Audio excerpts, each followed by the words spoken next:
the miracle supplement, really. What? I'm asking for a friend, not me.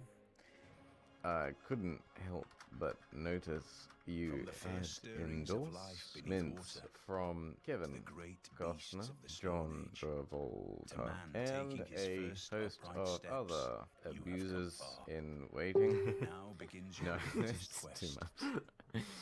Candidates. Also, I don't want a goatee. 'Twas the night Couldn't before Christmas help in July. but notice The run of all also runs for all of my friends. I hope everyone has a good night. They get lots of sleep and lots of rest. Santa's been busy loading his sleigh with toys and gimmicks and wrapped presents for all. Don't forget to show up tomorrow. Be ready to run. I'm waiting for you. We're going to sing Christmas songs. We're going to have breakfast together. And make sure you drink plenty of fluids for tomorrow. Also tonight, we're revealing the race medals. And the race medals will be handed out in all the finish bags at the Christmas tent. And so for tonight, here are our race medals.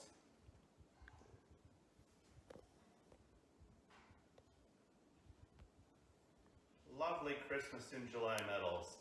Great to put around your neck, and when you're done with them, just tighten up the string and hang them on your Christmas tree. Hope you have a great run. See you tomorrow. Ho, ho, ho. Ho, ho, ho. 'Twas the night before Christmas.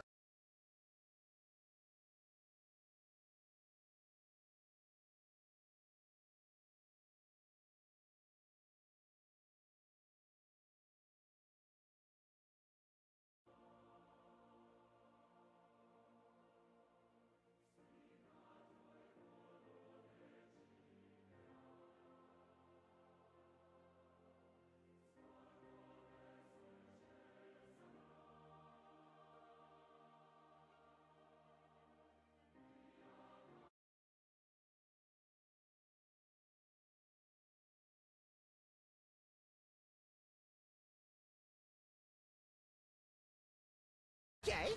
Uh-oh.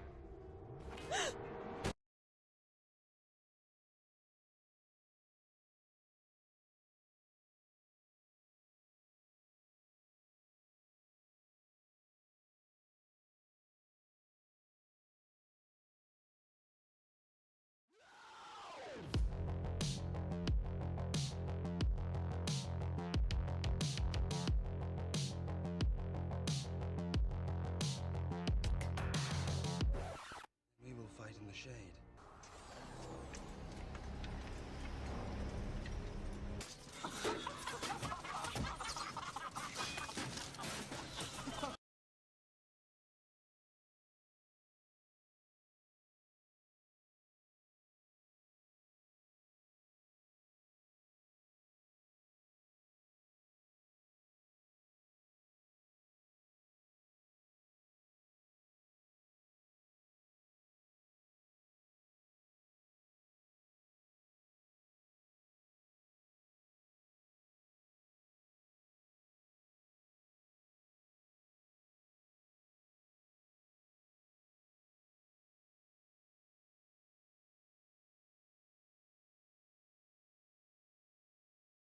He's the angry Atari, Amiga, CDI, ColecoVision, and Television, Sega, Neo Geo, TurboGrafx, 16, Odyssey, 3DO, Commodore, Nintendo, nerd.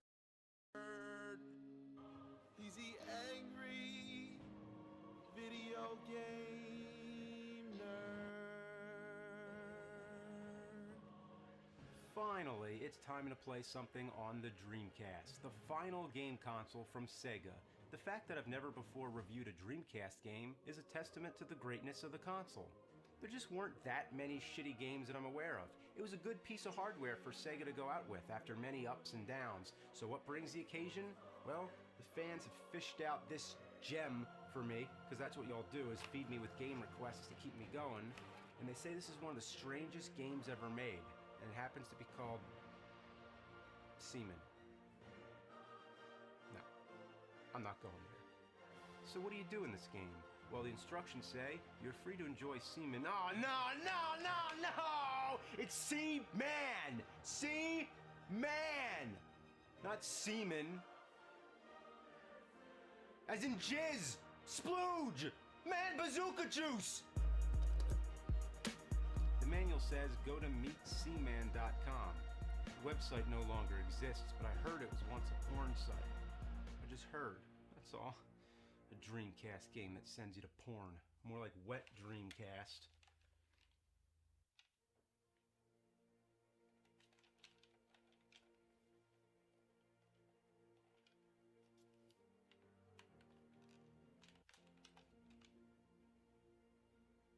Set the time? Since when did video game consoles start telling time? I have a clock. A rolling rock clock. I don't need this shit. I can wear a watch. Or a watch is not cool enough. No. Kids nowadays, they just look at their phones. Yeah, I'd look so cool going around telling time on my phone. Yeah, you want to look cool? Put a Sega Dreamcast on your wrist with a TV and a gas-powered electric generator. You'd be so awesome. Let's play this. You'll witness before you a phenomenon like no other. My name is Leonard Nimoy, and I will be your guide. No way. Leonard Nimoy? Spock himself is the voice of the Seaman game on Sega Dreamcast?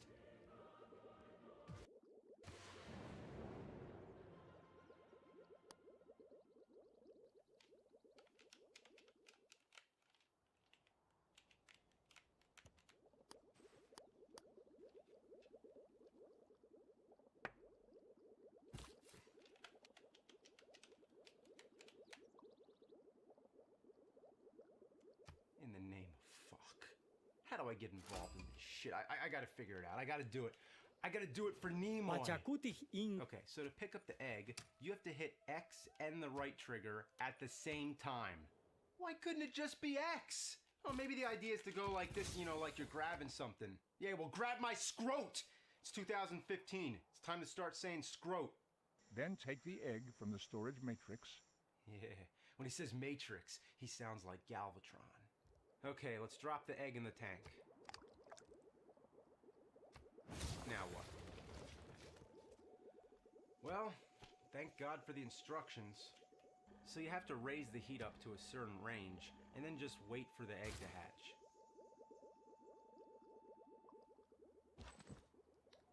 Alright, while the game does its thing, let's read up on a little history.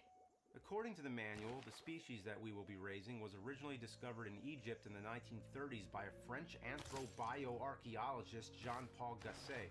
His hypothesis suggests that the creature was responsible for transferring knowledge and language across the land during the Third Dynasty. The creature is said to be the reincarnation of a pharaoh's son who fell in love with the priest's daughter, who was turned into a fish by the god Thoth, and the pyramids were built by the priest as a beacon to guide the pharaoh's son back, where he was eventually found again.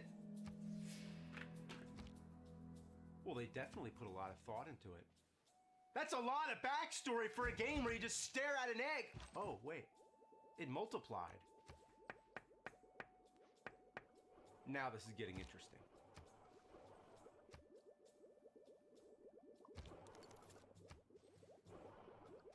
Oh, it's repulsive. Whoa. Ah! Oh my God! Ah! Get away from me, you mystical ancient pharaoh motherfuckers! Oh, I gotta do it. I gotta do it for Nimoy! For Nimoy!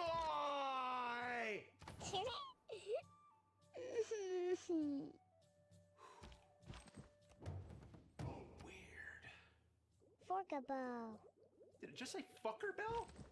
No, I just always want there to be cursing in retro games. Here's where the most important part of the game comes in, the speech. That's right, this microphone isn't just for decoration. This is how you talk to the seamen. Hello? Hello. It's alive. The creatures evolve slowly over time. This is a game all about patience. You spend most of the time waiting as things happen. You feed the fish, raise the heat back up, raise the oxygen, talk to the seamen, and keep them to live long and prosper. That's That's about all there is to it. You turn off the game, come back to it a day later, or 5 minutes later, like me. You visit often. If one didn't know better, one might assume you're quite obsessed. Or you have nothing better to do. Oh, I have better things to do.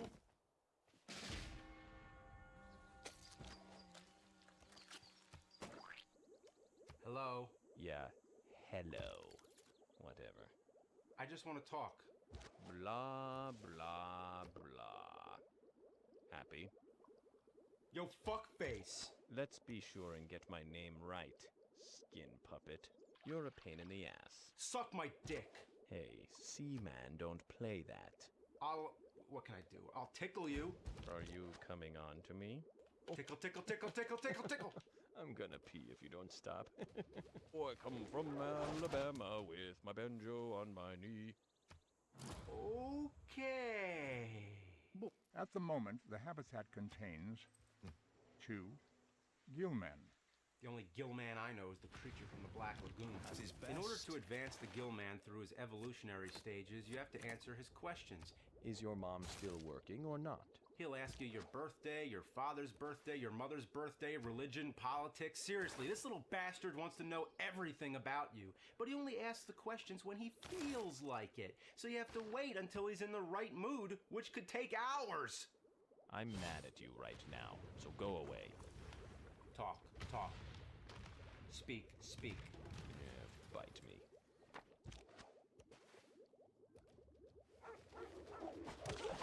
Did he just take a shit? He just flung shit at me! Well, there's nothing I can do right now. The instruction manual says it best. This is not the type of game in which one can spend several hours in one sitting and expect to experience vast amounts of action or change. As with life itself, change only occurs over time, and even then, slowly. Change is only evident through the accumulation of experience over time. Whoa. That's deep, man. But it's bullshit! The game demands I play by its schedule. So, what am I gonna do to pass the time? Oh, I guess I'll play this Famicom disc game, which roughly translates to Explosive Fighter Pattern. Why? Because people told me so. They keep feeding me this shit. Let's check it out. No. No way.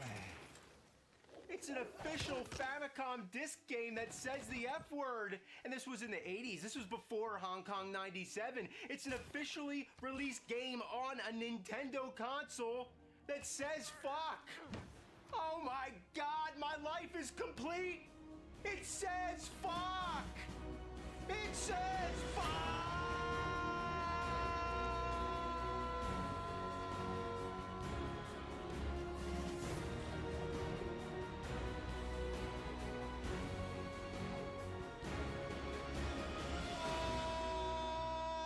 I forgot about Seaman. I regret to inform you that Seaman has passed away. All you have to do is cross out the wrong word. So it's game over? I gotta start all over again? Oh, man, I was too busy saying it says fuck. Can't I go back a day? Why not? I'll go into the clock settings. Yeah, I'll just set the clock back. The time setting of the Dreamcast internal clock does not match the time setting of your Seaman habitat file. It doesn't work. The manual says, note that you will be unable to return to a previous stage. Such as with life itself, you may only continue forwards. This isn't life! This is a game! Forwards. We can go forward at least. I'm gonna start over, and this time, I'm gonna keep jumping the clock ahead a day. And that way, I can hopefully play the game faster in one sitting. It sorta works. You still have to spend lots of time waiting for the Gillman to ask you questions and waiting for various other things to happen. It doesn't cut down on the total amount of time you need to spend, it just makes it so that you can play the game in one long marathon. The daily routines are heat up the tank, turn up the oxygen, feed the seamen, spray the insect cage. Oh right, I didn't explain the insect cage yet. Basically, you have to keep the moisture level up so you can grow Mothra to lay larva eggs to provide food for the seamen. Did you see the moth emerge from the cocoon? It is quite amazing. Or fascinating.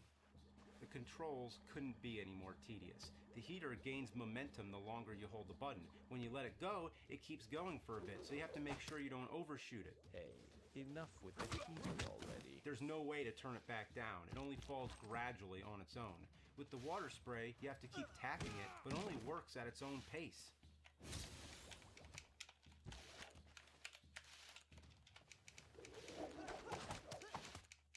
Oh.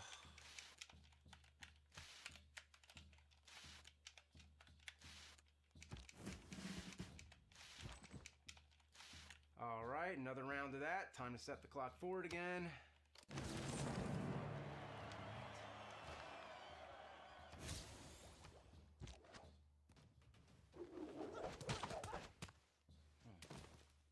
Something's not right. I think I'm losing my mind. Hey, guess what we're doing over here?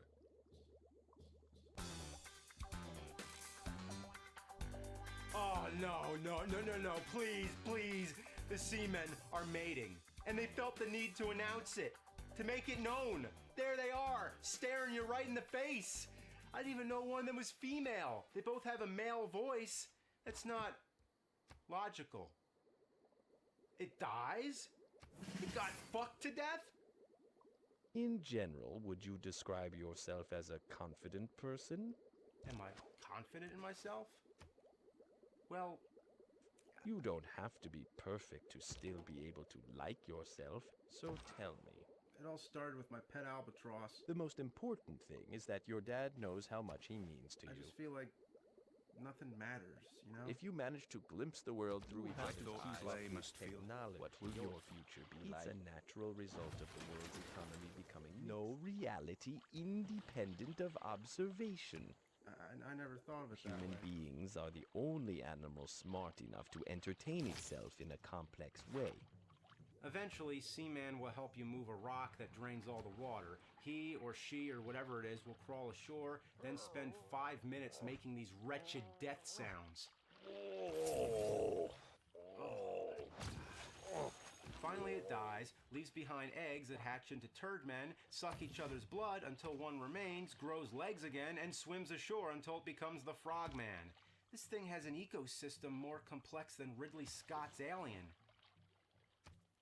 With all seriousness, I know I've been negative, and yes, the game is tedious, mind-numbing, and makes you feel like you're living in purgatory, but it's very creative. It's basically a form of virtual pet game. A pet that happens to be a sarcastic, wise-ass son of a bitch, but also intellectual. It succeeds in making you feel like you're talking to a living being. I tell you, I exist just as much as you do. Oh, come on, you're not real. People, places, and things exist only because you perceive them. When you see me and listen to me, I exist as a part of your consciousness. I become real. Oh, okay. You do exist. And you're my favorite game. All hail Sega. By another Dreamcast. What did you say? Is that what this is all about? You've evolved into a Sega mascot? A piece of promotion? Just like the old Sega commercials. How they brainwashed kids with their blast processing. People play this game and get so attached to Seaman that the line between reality and unreality begins to blur. Just like how people are so attached to the internet. Just don't come to me when you're biologically fused to your computer screen and haven't changed your underwear or talked to a real person in weeks. That's right. People will all become mindless slaves to the internet. Remember the Sega Channel? Sega was one of the first to offer downloadable gaming. By attaching this device to your Genesis, you were plugged into their network. We're all caught in the spider's web, and the final part of the grand scheme was the evolution of the Dreamcast with Seaman. Sega, sentient electronic global annihilator. It's hell-bent on world domination. Why else would the Sega have tried to overtake such a big corporation as Nintendo with their Genesis Does What Nintendo Don't campaign? Why were the systems named after planets? The Saturn, the canceled Neptune. The Sega was trying to consume the whole galaxy, eventually the universe. And why does Seaman want to know so much about your family? Ha! My knowledge of you and your family grows ever more complete. The Sega is trying to consume your identity, to learn all about you so it can become you. The Podfish are coming. They're here already. You're next. I must destroy it. I'm gonna move the clock so far forward, you're gonna be ancient history again!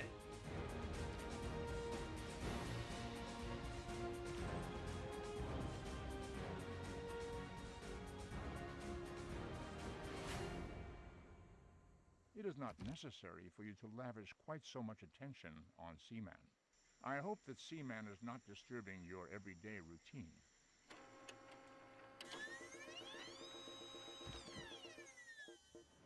As with life itself, change only occurs over time, and even then, slowly. Feed me with game requests to keep me going. Change is only evident through the accumulation of experience over time. And because I can see you and hear you and smell you, you exist as part of my consciousness. See ya.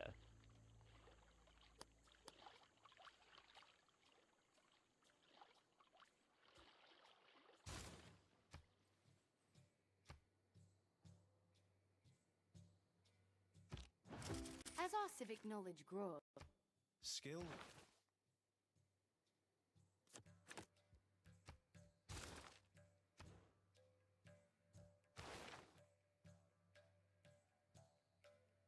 I always liked funny movies, but there was a time when there existed a level above funny. Movies that were outrageous. When I was a teenager, it was all about Hot Shots, Naked Gun, Wayne's World, the type of comedies where anything could happen. If there are They didn't no have any dogs in sense of logic like conventional films. But the king of this genre was Mel Brooks. It's good to be the king. These films were very raunchy for their day. They were the type of movies you weren't supposed to be watching as a kid, but you might get a free pass because your dad watches them, even your grandparents. Hey, your great-grandparents were watching Mel Brooks's work. He's created comedy since the dawn of television, and he's influenced so much of our humor today. It's about time Cinemassacre pays tribute to Mel Brooks. But first, a word from this video's sponsor. Dealing with high-interest debt can feel like a rock on your back. But thankfully, Upstart can help. Upstart-powered personal loans can help you pay off high-interest debt online with easy-to-understand payment terms. Upstart's helped over 1.8 million people on their path to financial freedom. So whether you're consolidating high-interest debt or paying off some credit cards, don't wait and check your rate today at upstart.com/cinemassacre. Instead of just looking at your credit score, Upstart considers other factors like your income and employment provided in your loan application to find you a smarter rate for your loan. You can check your rate in minutes and receive a loan between $1,000 to $50,000 within one business day.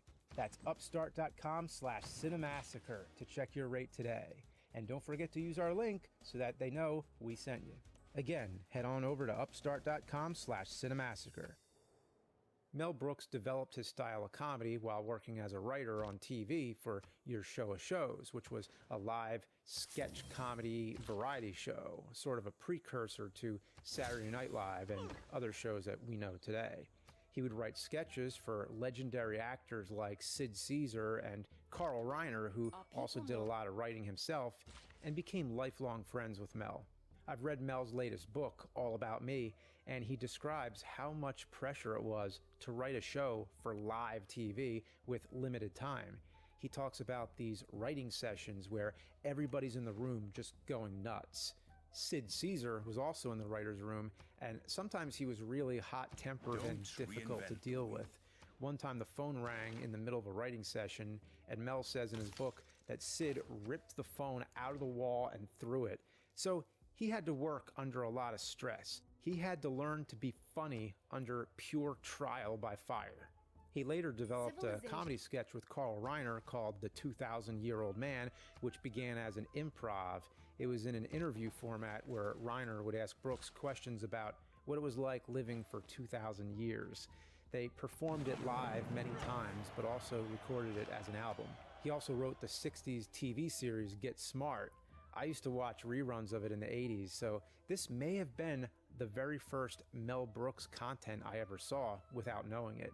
This was one of my favorite shows growing up. I love the character of Maxwell Smart, Secret Agent 86, who always catches the bad guys and gets the job done, but he's completely dim-witted and absent-minded. The dialogue between him, Agent 99, and the Chief is always really funny. The rest of them all keep it straight and brief him on the mission, and stuff will always go over his head. Like, why doesn't somebody fire this guy? And you gotta love all the gadgets. Not like Inspector Gadget, who Don Adams also did the voice for. While Inspector Gadget was almost like a cyborg where all the contraptions would come out of his body, Maxwell Smart just had a lot of goofy devices he would carry around, like the famous shoe phone. Not only was it a funny gag to have to take off his shoe every time he needed to answer a call, but it predated and almost sort of invented the idea of the cell phone.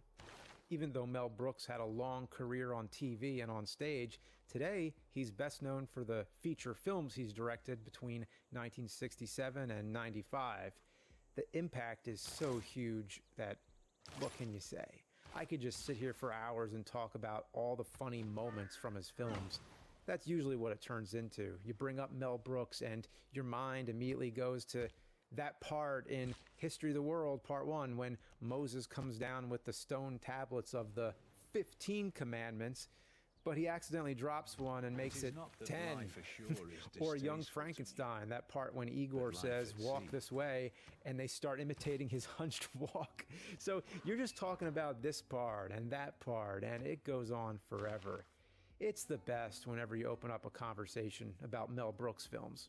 He helped pioneer certain types of cinematic gags, such as breaking the fourth wall. In Blazing Saddles, there's a moment where the Harvey Norman character, Hedley Lamar, is all alone and he's asking himself questions while looking at the camera, and then he says, "Why am I asking you?" It's funny because it's so jarring, but also because it picks apart every other movie we've seen where a character speaks out loud just so the audiences know what they're thinking. And then, of course, the whole movie ends with a chase scene that escapes the movie studio, and then they go into the movie theater where, in some kind of cerebral twist, they're actually watching their own movie happen in real time. They did that again in Spaceballs. Rewind the picture. Also in Spaceballs, there's the idea of making fun of product placement and merchandising. In his book, Mel says they couldn't legally sell Spaceballs merch, so instead they made a scene about it, including everything from Spaceballs lunchboxes to Spaceballs toilet paper. Spaceballs the doll. Me. May the Schwartz be with you. In general, he was the master of the art of movie parody. Weird Al is to music as Mel Brooks is to film. It seems he intentionally checked off every genre to spoof. Get Smart was based on the spy genre. At the time, in the 60s, James Bond had just become super popular, and there had already been parodies like Inspector Clouseau in the Pink Panther films. He checked off musicals with The Producers, westerns with Blazing Saddles, classic horror with Young Frankenstein, silent slapstick films with Silent Movie, historical epics with History of the World Part 1, science fiction with Spaceballs, and adventure with Robin Hood Men in Tights, a spoof of the recent Robin Hood Prince of Thieves. He had so much clout, he's gotten the approval of George Lucas when making Spaceballs, even though he couldn't sell merch. And with High Anxiety, which was a spoof of Alfred Hitchcock films, he actually got the approval of Hitchcock and even became friends with him. He's always found inventive ways to make fun of the genre he's spoofing. Like in Spaceballs, they make jokes about the technology in sci-fi films, like the transporter. Mel tries to beam himself from one ship to the next, so it seems, but after a malfunction that causes his butt to be in the wrong place, they send him back, and then he says, "I'll just walk." And he walks through the door, and all along they were in the next room. It's brilliant, because if transporters were real, people probably would be lazy enough to overuse it in that same way. It makes you ask yourself, how much technology do you have today that you overuse? Wonder what the weather's like today. Let's see, I'll just check it here. I could go outside, but no, I'm just going to look at it here. But he genuinely loves the genres. Even though he's making a comedy, he always put the genre first. When Blazing Saddles starts up, it seems you're about to watch a traditional Western. The titles, the backgrounds, the music, all very typical. Same with Young Frankenstein, just looks like an old gothic black and white horror film. Nothing seems amiss. until the name Mel Brooks shows up. Now you know what type of movie this is going to be. The first joke hasn't even arrived, and you're already laughing. Mel Brooks. It's more than just a name, it's a brand. And the ending of Blazing Saddles, with the characters riding off into the sunset with the triumphant music, feels like a proper finale to a Western. You feel the same type of resolution if you had just watched any ordinary Western. But then they ditch the horse and ride in a car. With Young Frankenstein, he actually saw the original 1931 Frankenstein in the theater when it came out as a young boy and was terrified. It would be impossible for anyone today to make a Frankenstein spoof and have any concept of how that movie was ever scary to begin with. Despite being a spoof, it's almost like a sequel. This film actually follows in the loose continuity of the original Frankenstein series.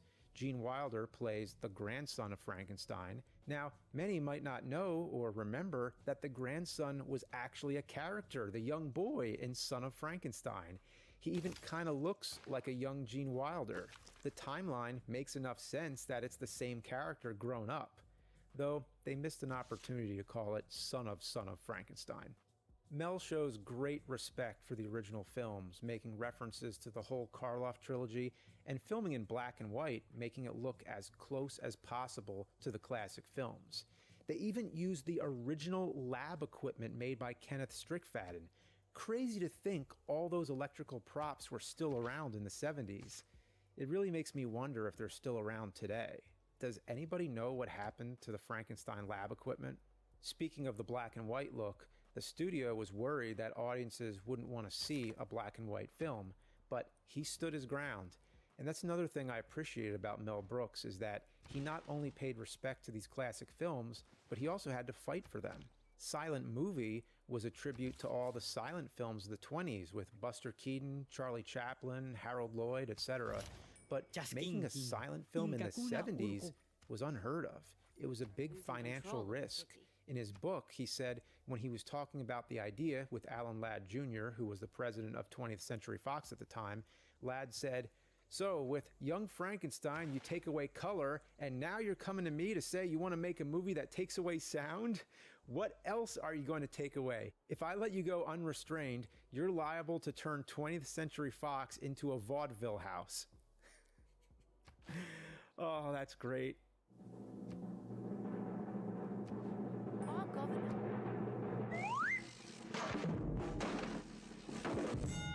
But he did it. He made a silent film. The only other silent film I can think of in recent history was in 2011, The Artist, which was nominated for 10 Academy Awards, winning 5, including Best Picture. When Dracula, Dead and Loving It came out, I thought releasing it in color was probably a case where the studio got their way. I thought it should have been black and white like the 1931 Lugosi film, which it references heavily. But he also references the Hammer films, which were in color, and in his book he confirms that it was a choice. And when you think of the staking scene with that exaggerated fountain of blood shooting out, it's obvious. Color was the way to go. The movies of Mel Brooks are populated with hilarious characters played by actors who all look like they're enjoying the hell out of these roles. I mean, who could forget Madeline Kahn or Marty Feldman, Gregory Hines, Rick Moranis, Leslie Nielsen, John Candy, and even actors I saw before they were super famous, like Dave Chappelle. Not to mention Mel Brooks himself. You get the sense that he loves to act so much he can't help himself from being in his own movies, sometimes even multiple roles. Sometimes it's a major starring role like in Life Stinks, where he's a rich businessman who tries out life on the streets. Or it's a supporting role like Van Helsing in Dracula Dead and Loving It. Or it's a cameo like in Robin Hood Men in Tights, where he's selling tiny guillotines for circumcision. It kind of becomes a game to see where he's going to show up, like Hitchcock. But the actor that sticks out to me is Gene Wilder, who was in The Producers, Blazing Saddles, and Young Frankenstein. The Gene Wilder trilogy. There's something about his style of acting that I can't really explain. He's just so lovable and natural, and he can go from one extreme to the next, being gentle and calm, and then exploding into full hysterics. In The Producers, he's the tax accountant Leo. My favorite performance of his is in that early scene in The Office. Broadway producer Max, the Zero Mostel character, is trying to talk him into helping him commit fraud, and Leo is losing his mind over it. I'm hysterical! Splash! I'm wet and I'm hysterical! In Blazing Saddles, he's the Waco Kid, the fastest gunslinger in the West. The moment that comes to mind is when he demonstrates his speed to Sheriff Bart, Cleveland Little. He asks him to try and grab a chess piece before he can grab it himself, and Bart says, "That's no contest, you're standing all the way over there." And then he just goes, "Yeah." I don't know why, but that just kills me every time. In Young Frankenstein, he might be best known for all the extreme freakouts, especially that high-octane screaming monologue when he first tries to bring life to the monster. Give my creation life! But my favorite part that comes to mind is a subtle one. He's settling in for the night, and the housekeeper, played by Cloris Leachman, keeps offering him things like brandy, and he keeps saying, "No, I'm tired, good night." But she doesn't stop. She's doing the funny part. It's such an eccentric character, and she's milking every bit of comedic awkwardness out of the scene. And all Gene Wilder is doing is just standing there, waiting for her to go away. I mean, he looks like he wants to shout at her, but he doesn't. And for some reason, it's so funny. And then she offers him Ovaltine. It's priceless. It also has to be mentioned, Mel Brooks is more than just a writer, director, and actor, but he's also a personality. When you hear his voice in an animated film, you instantly recognize him. He was the voice of Dracula's dad in the Hotel Transylvania films. And even going back to when I was a kid, I remember in Look Who's Talking 2, when the baby is potty training, the toilet starts talking to him. And even back then, I knew it was the voice of Mel Brooks. So when you're picked as the voice for a toilet, you know you've gone far. You're supposed to give me some pee-pee. Where's that pee-pee? We're talking about pee-pee here. I need that pee-pee. Oh no, Mr. Toilet Man. It's also worth noting that he was executive producer on a bunch of films that you'd never even know, like David Lynch's The Elephant Man and David Cronenberg's remake of The Fly. Just imagine if you told somebody about The Fly 86, somebody who had no idea what it is, and you said, it's a Mel Brooks movie about a guy who turns into a fly. Oh, I bet that's hilarious.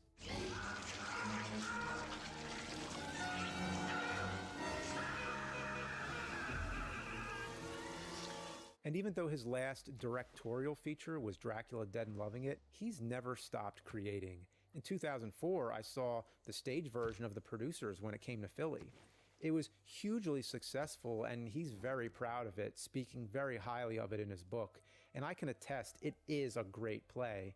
If it ever comes back, definitely try to see it.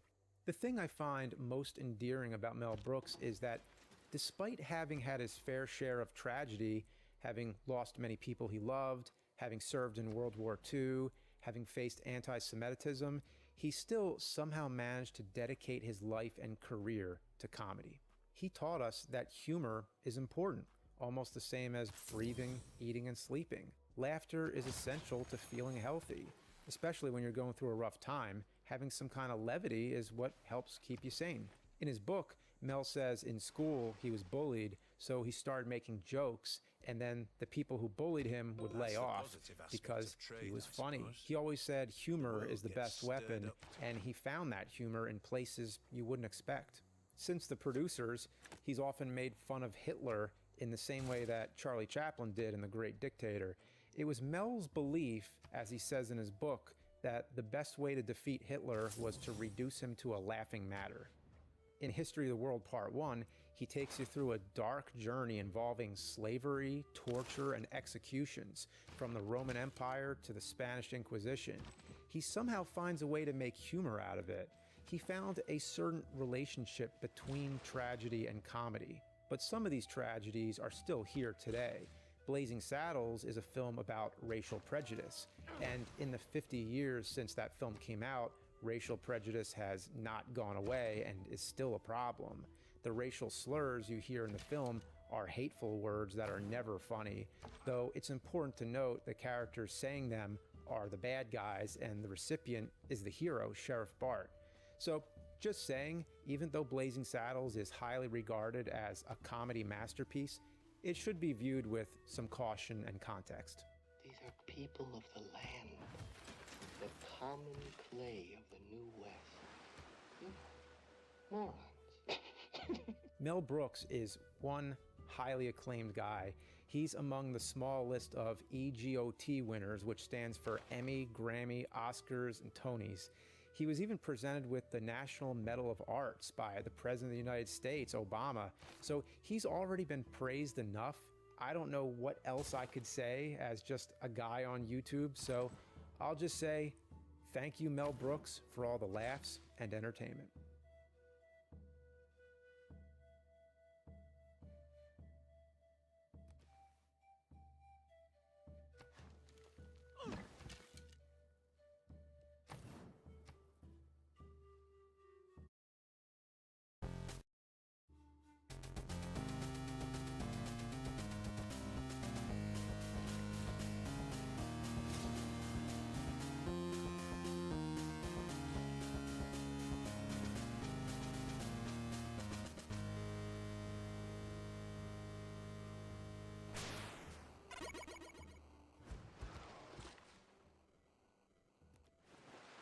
Thanks for watching this episode of Angry Video Game Nerd, but before we get into it, I want to tell you about today's sponsor, ExpressVPN. ExpressVPN is a virtual private network that gives you unrestricted access to all parts of the internet, including the expanded library of streaming services like Netflix that are hiding content not available in your country. June is here, and with the summer camp starting up, I figured it would be a good time to watch Sleepaway Camp. I wanted to watch it outside to get into the summer season, but I only have the DVD set and it's not streaming in the US. Well, with ExpressVPN, I can also switch my online location to another country, and over 1,000 hours of geo-blocked content available in other countries is at my fingertips. So I switched my location to Australia and the movie popped up instantly, all in awesome high definition without any buffering. And with nearly 100 servers from different countries to pick from, I'm confident I can always find what I'm looking for. ExpressVPN is also the highest rated VPN out there, so it puts me at ease knowing my information is protected. Find out how you can get 3 months of ExpressVPN for free by visiting expressvpn.com/cinemassacre or click the link in the description below. Remember the Nintendo Wii? Yeah, as prophesized in my Christmas Carol episode, I would one day be dedicating a full episode to the Wii. Back in 2006 when it came out, I was busy talking about the Power Glove and how the idea of controlling the game with physical movement and game sensors was something that didn't really work out. Now you're playing with power. Now you're playing with fucking shit. Well, the Wii Remote was a big improvement over the Power Glove, but it definitely had its not so great moments. Check out Party Babies. Yeah, these babies are here to party. It takes place in a nursery with a bunch of baby party games. Now, tell me, can you imagine a nursery where they call the kids Baby 1, Baby 2, and so on? That's some shitty nursery. They don't even take the time to remember the kids' names? Not to mention, what's with the big scary monkey face? Is this a nursery or some kind of demented funhouse? So I'm the baby on the left, falling on my ass. Even with the instructions, I still can't get the controls down. Yeah, that's how the Wii is. It's all about inventing different kinds of motions. Like you might have to move it like this, or like this, or like this. And as soon as you figure it out, it's on to the next minigame, and now it's all different. Give me a chance. Like this race here. What you have to do is hold the remote horizontally and tilt it left and right really fast. Does that sound like fun? It isn't. Well, I almost made it to the next part, but then the rest of the babies all jump on these little bouncy animal things, and they leave me in the dust. The game won't let me move anymore. Stopped me dead in my tracks. And now I gotta sit here and watch the rest of the race? Come on, you can't leave a baby behind. That's brutal. And when they lap me, I'm gone. What happened to the baby? That's fucked up, man. And anyone who wants to tell me this game is easy would only be admitting they're good at Party Babies. Then there's Balls of Fury, based on the ping pong comedy with Christopher Walken. So you just swing the Wii remote around like an idiot and try to pull off crazy moves. There's not much to say about this game, other than just the fact that it exists. Then there's Monkey Mischief, where you steal steaks from lions. Yeah, somebody had to think of that. Monkeys stealing steaks from lions.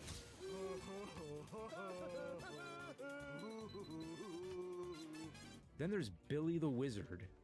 Oh, man, but you think it's a ripoff of Harry Potter, huh? Just you wait. It's a ripoff of Superman 64. All you do is fly through rings. I mean, sorry, they're hoops, not rings.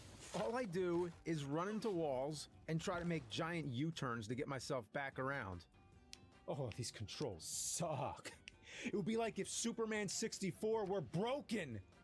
But of all the games I've auditioned, I think the one you need to see is Per Pals. Aww. It's one of those virtual pet games where you raise a pet. First, you pick your cat. And I gotta hand it to them, the customization is off the hook. I can't believe how many different cat breeds they've included here. Oh my, they have a Turkish van. Well, that's just perfect, because I have a real Turkish van for 14 years now named Yeti. And for this occasion, I think you should meet the elusive Yeti. Aw, so damn cute. Oh, you're so soft. You're so soft, you white little fluffy piece of shit. Oh, you fucking fuckface. Anyway, the main gist of the game is to maintain the pet and keep up with her needs. Does she need grooming? Alright, well, groom that shit. Oh god, they animated the cat lifting its ass. That's what cats do, but this one looks like she just stepped in a puddle with a live wire. The way it really goes is like this. You pet your cat down the back and they raise their butt to the sky. It's almost automatic, like it's a button called butt on. You know, I looked up the reason why cats do this. It's because they want to mark you with their scent from their anal glands. Oh, God, Yeti. I like whenever you pet the cat, she sparkles. Yeah, that's right. You ever have that happen? You ever pet your cat and it sparkles? Oh, Yeti, old lady Yeti, old lady Yeti, old lady Yeti. So much fur, so much fucking fur, you little piece of shit. She can also play with a ball of yarn. Here, oh, you want this yarn? Here, go get it. Oh shit, I threw it in the tub. And the playing was so intense, it made the tub disappear. This cat never actually touches the yarn. She just runs near it and rolls around. What's this cat's problem? If the cat's hungry, you feed her. She anxiously waits by standing and clapping like she's at some dance party. Yeah, you know when you bring your cat food and it fucking dances? The idea is simple. You put the food in the bowl, right? You take the sponsored Purina can and put it in the green bowl with the arrow. Nope, that's not a food can. That's the bowl the cat eats out of. Okay, so you grab the Purina from the inventory on the left and you place it in the Purina bowl. Nope. Okay, you take the Purina from the inventory and place it in the green bowl. And then you awkwardly turn the Wii remote to pour it out. It lands in the bowl and teleports its way into the Purina bowl. Oh, and that other blue dish, never mind that. Why does there have to be so many different bowls? It would have been the simplest thing to program. Just have the food here and the dish here. And also, who puts their cat dish in the direct center of the kitchen anyway? You can even spray the cat with water. Oh, come on, really? Then there's a bunch of mini games like Mouse Hunt. You control a mouse and have to sneak past the cat without getting caught. Wouldn't it be more fun if you were controlling the cat? Besides, a mouse would never be stupid enough to get that close to a cat. But who cares about any of that? What really concerns me is the gasoline and propane tank. Who the hell lets their cat play around gasoline and propane? Doesn't seem like the safest area. Of course, it's just a game, but what raises the biggest question is, why did they design it that way? Why do they stick out so much? I have a hard time believing that they're just part of the scenery. Don't they seem like props you're meant to interact with? It just leaves you with an ominous feeling.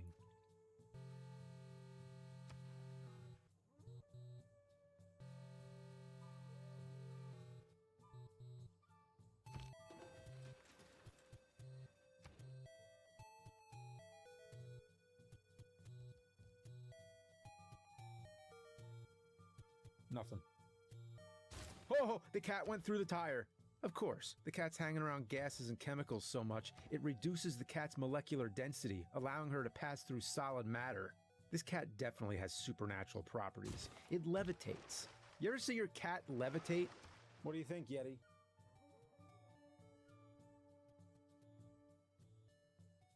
Then there's a golf game.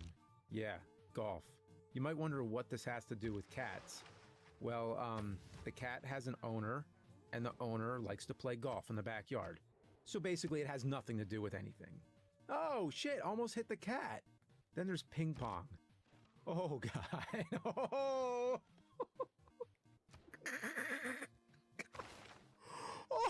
Oh, make it stop. Make it stop. It's killing me. I kind of thought the cat would chase the ping pong ball. You know, like cats do. But no, this cat is actually playing fucking ping pong, and it's a pro. Did the people who designed this game ever own or know a cat? That doesn't happen. Oh, but it's great. This is the stuff of fucking legend. All right, let's see what you got, cat. Let's see. Let's see what... Ah! It's a fucking creepy gnome in the background. Please, somebody tell me, why is it there? They just put a fucking gnome just looming back there. What's the reason? People believe. Who thought, hey, you know what this background is missing? A creepy gnome. This whole scene is not normal. I'd like to see a reenactment of this. You're up, Yeti.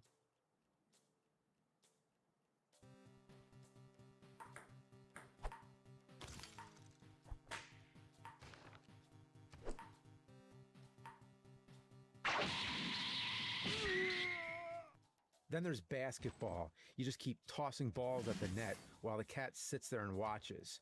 Meanwhile, the gnome is standing there, turned away as if he's taking a piss. I mean, that is the universal pose for I'm facing the other way because I'm pissing. Now, what bothers me is that it seems this gnome is in a different spot than before. Now, if I had a gnome statue in my backyard and every time I looked out the window it was in a different spot, I'd be a little bit concerned. Wish that cat would do something. Come on, get that ball. Come on, you can do it. You can do it.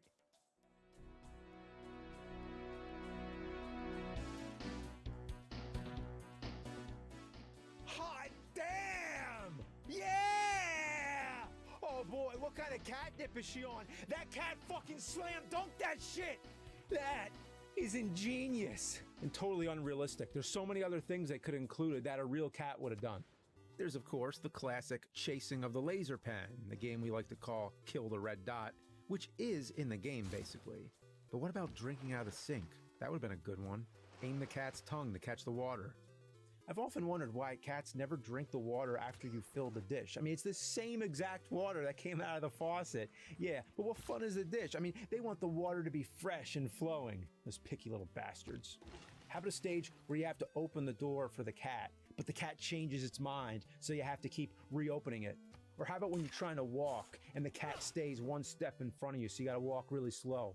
I mean, I wouldn't want to walk near somebody's legs. I mean, it's just this big giant coming at you. I mean, why do they do that? Or how about when you're trying to go down the steps, but they run past you because they gotta race you to the bottom? Or how about a stage where you control the cat leaping onto different furniture to get up high? Yeah, you've never seen a cat think so hard as to when it's planning the trajectory of its next jump. The ultimate goal is to reach the highest spot. You know, it's the King Kong complex. Climb to the highest peak to show who's boss. How about a stage where you get up out of your chair and then have to race back before the cat steals your spot? How about a target practice game where you gotta claw the cursor on the computer screen? How about one where you headbutt your owner, or one where you climb into their lap and then just sink your fucking claws in there? Or where you chase their foot under a blanket like it's a moving animal? How about one where you close the closet door not knowing the cat's in there? Now you think the cat would meow because having the door open would mean they can come out whenever they want. But no, they're not ready to come out yet, so they're gonna wait hours, then they're gonna meow because cats only think in the moment. So anyway, that's a lot of ideas right there. But no, how on earth did they come up with cats shooting arrows at hearts? Oh, it's those damn cats again, always up on the ledge shooting those hearts with an arrow. Who's holding the bow anyway? And where are the other cat's ears? Then there's a Simon Says game called Copycat, where you watch the colored lights and then copy the same pattern.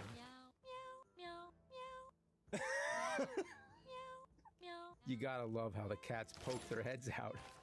Oh, I especially love the one that jumps out the top. Then there's a singing game where you have to catch the notes. If I were again beginning my studies, I would follow the advice of This is the reason why video games were invented. Anyway, there's not much else to this game. You just feed the cat, throw the yarn, do a mini game, feed the cat, clean the shit, throw the yarn. What?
Well, I came really close to saying this game sucks so badly.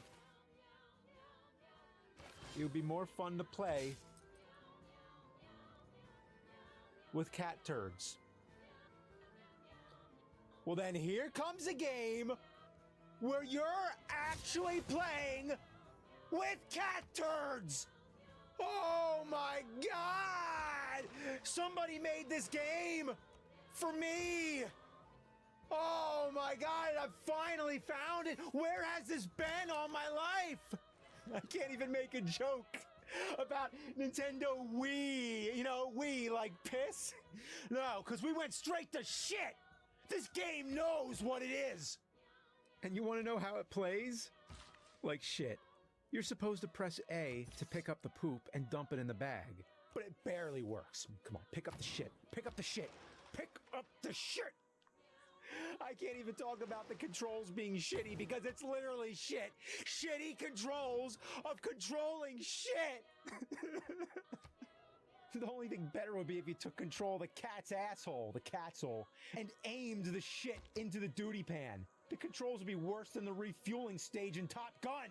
To sum up, her pals, it is the most perplexing pussy Wii game I've ever played, with the clumsiest of controls, the most ludicrous mini games, the most fucked up feline scenarios ever conceived by a human mind.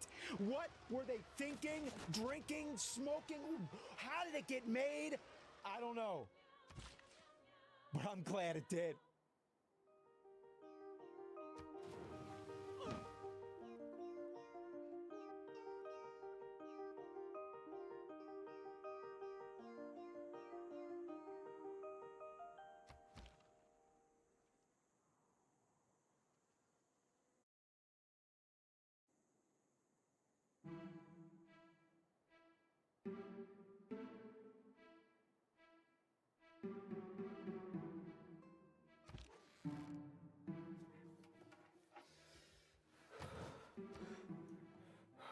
You're cruel and miserable games. You exist for one purpose, to reap everything I've sown. You robbed me, not only of my childhood, but my adulthood too. I've been cursed to play your bullshit till the end of time. But thankfully, the end of time is about to come. The year 2020 is upon us. Doomsday. Yeah, they were 20 years off with Y2K. But this is it, for real. And with only 1 week left, the ceremony must begin.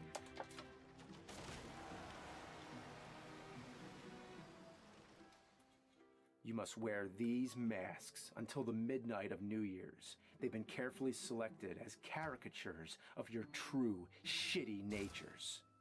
Your mask represents the solicitor, the one who uses familiar source material to cash in and disrespects the love for the franchise. You don't respond to love.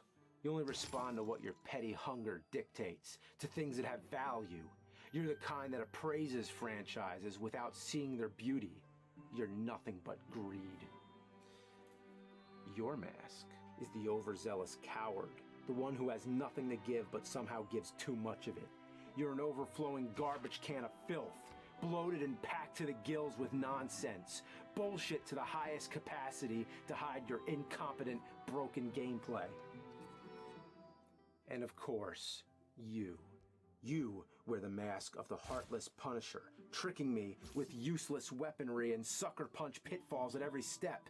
You see humanity as small animals caught in a trap to be tortured. Your pleasure is the giving of pain. From this you feel the same sense of joy one might get from a kiss or an embrace. Shame on you. Shame on all you shitty games. All your cryptic mazes, bad controls, unfair jumps, vomit-inducing graphics, lack of continues, long passwords. I hope you're proud of yourselves. May God, the devil, and whatever else have pity on you. But as for me, I wear the mask of the thing that stalks me at this very moment. You shitty, shitty games.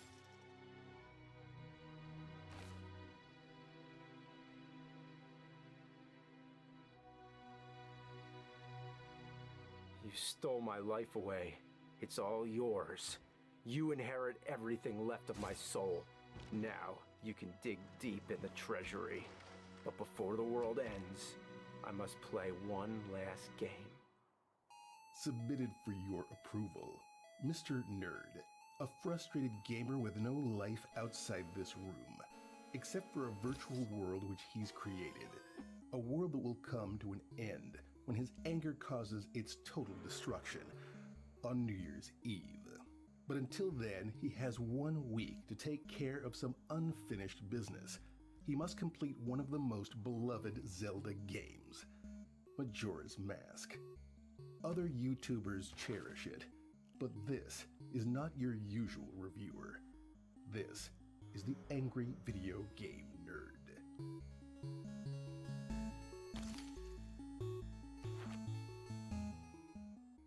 Thanks for watching this episode of Angry Video Game Nerd. But first, a word from our sponsor. If you want an epic, dark fantasy done right with over 400 champions to collect and personally customize, then check out Raid Shadow Legends. Not to be confused with that awful NES game, Raid 2020. It seems like everyone's talking about Raid these days, and for good reason. It's gotten 15 million downloads in the last 6 months and has been nominated as a finalist for Google Play's Best of 2019 Users' Choice Awards. In Raid, you can assemble a team from 16 heroic factions, discover 13 spectacular locations, enjoy a fully voiced story campaign, claim glory in the PvP arena, and you can even bust a move. Talk about a killer dance-off, and don't forget, it's free to play. Say goodbye to grinding. With multi-battle auto mode, you can set battles to run in the background while you do holiday stuff like shop for presents, set up your Christmas tree, or light the candles on your menorah. There's also weekly tournaments and a roadmap that promises more updates in the next 6 months. Follow the link in the description where new players will get 100,000 silver, 2 clan boss keys, 10 mystery shards, and 1 free champion. Adjudicator! She's like if an elf from Lord of the Rings and a stack of heavy metal magazines collided into the ultimate badass elf. So hurry, because this offer is available for only 30 days. And now, on with the show. When it comes to fantasy adventure games, I can't think of any franchise that has made as big an impact on me as Zelda. Each installment was a milestone that represented the full capabilities of the console it was released on and the generation of its time. The overhead 2D format will always be the traditional classic Zelda for me, but the franchise was never afraid to experiment. Zelda 2 was a side-scroller, and Ocarina of Time was three-dimensional, even though the 3D format somehow became the standard after that. But anyway, Ocarina was such a big hit, the next thing I knew, a VHS tape came in the mail promoting Majora's Mask. I thought to myself, what? Another Zelda game? Already? Judging by the look of it, it seemed they reused the same 3D engine as Ocarina, which was confirmed, but it also seemed Nintendo was being careful not to copy Ocarina too much, so they reinvented the franchise as we know it. No Ganon, no Triforce, no Hyrule, and no Zelda except for a brief flashback. At that time, I had just burnt myself out finishing Ocarina and moved on to other things, so I sadly missed out on Majora's Mask. But in the 20 years since, I never stopped thinking about that creepy moon. As time went on, I've heard so much enthusiasm for this game. It has a whole community behind it, and some people even say it's the greatest Zelda game ever made. So it's been a bucket list item for me, which I'm finally about to check off the list. First, I have to get out of the way. The Nintendo 64's graphics look like shit, and age like shit too. Those blocky and murky textures, ugh. But hey, what can you do? It's Nintendo 64. You can't blame them, but the pioneering days of 3D graphics don't hold up as well as the 2D games. I mean, look at Link to the Past. In my opinion, that still shines as perfect as ever. Back to Majora. The setting is a doomed world called Termina, which was created from the powers of a dark magical mask, Majora's of course. After the mask was stolen by Skull Kid, it somehow formed Termina, vaguely modeling it after memories of Hyrule and its inhabitants, which is why many characters look the same. But this world is only temporary, as the big scary moon is slowly coming down to crash and kill everyone and everything. I have to say, that moon is fucking awesome. It's cool just knowing it's always up there, staring down at you. There's only 3 days left to live. The people are all aware of the coming apocalypse, but there's nothing they can do about it, nor are they even trying to do anything. They just sit around and say, yep, we're all gonna die. Man, that's depressing. This is a depressing game. I like it. So Link has to save the world. The goal is more or less the same as any Zelda game. You have to complete a series of dungeons and do a bunch of random shit in between. A big part of this game is the learning of ocarina melodies and collection of masks, which all give you different unique capabilities. Most are optional, but the main required masks transform Link into different species like Deku, Goron, and Zora. When transformed, you can use those species' powers and skills, which is vital in progressing in certain parts of the game. When Link puts the masks on, apparently it's painful. Oh, jeez, he's screaming in agony! Man, I feel bad for making him do that. In short, it's your typical Zelda with some new game mechanics here and there. However, there is one major thing that sets it apart from the others. As I said before, they had to do something to make it stand out from Ocarina. Well, they figured, why not give it a time limit? Zelda with a time limit? How does that work? Well, as mentioned, the moon is going to destroy everything in 3 days, which roughly translates to 1 hour of playtime, unless you play the song of inverted time, which slows it down and gives you almost 3 hours. If you let the clock run out, what happens? Well, of course I had to find out.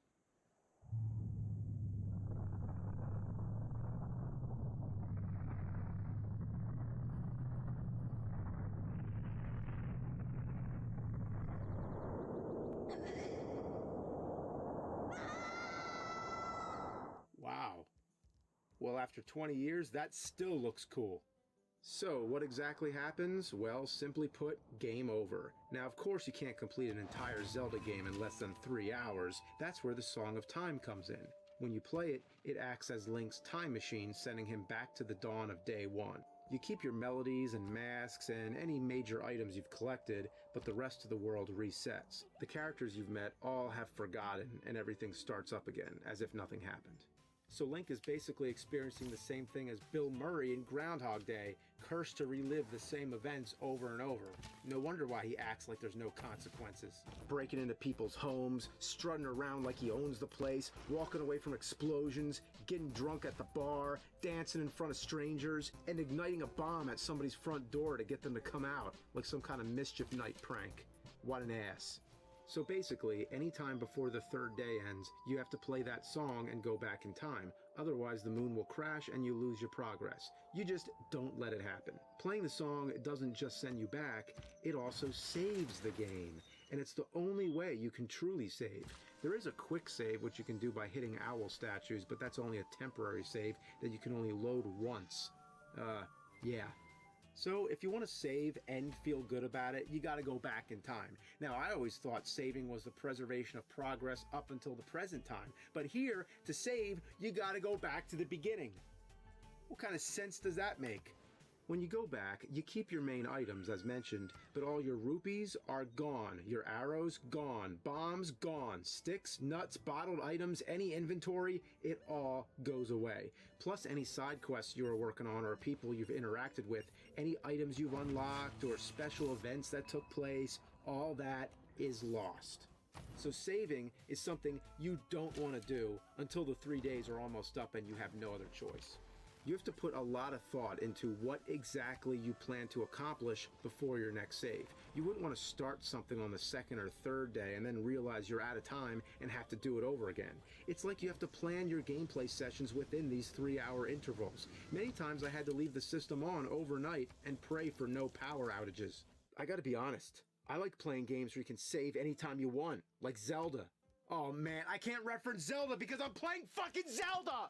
Then there's occasions where you need time to speed up. Certain events only happen during the day or night or at a specific hour or whatever. You can skip forward with the Song of Double Time or a dancing scarecrow. Yeah, a dancing scarecrow. But these methods skip you ahead 6 to 12 hours. You can't just go to whatever hour you want, so you're still gonna wait around a lot. And waiting is something that's never fun, in real life or in games. Look at Link scratching himself. He can't take it anymore. Are you thinking what I'm thinking? There is nothing. What if you're in a dungeon? You know, the main areas in Zelda games where most of the action and puzzle solving takes place. The parts that usually take the most time and the most work. What if you're up to your ass in one of those and the clock runs out? Would the Song of Time preserve your dungeon progress? I don't want to find out. With the Song of Inverted Time slowing it down to 3 hours, that's probably enough. But don't even threaten me with that shit. Just the fact there's a time limit hovering over me makes me nervous as hell and takes all the fun away. It would be like duct taping a bag of diarrhea to the ceiling while you try to get work done. It probably won't fall as long as you make sure the duct tape is secure, but then you stop and think, it actually has no reason to be there. I mean, give me a reason. A time limit in a Zelda game? What were they fucking thinking?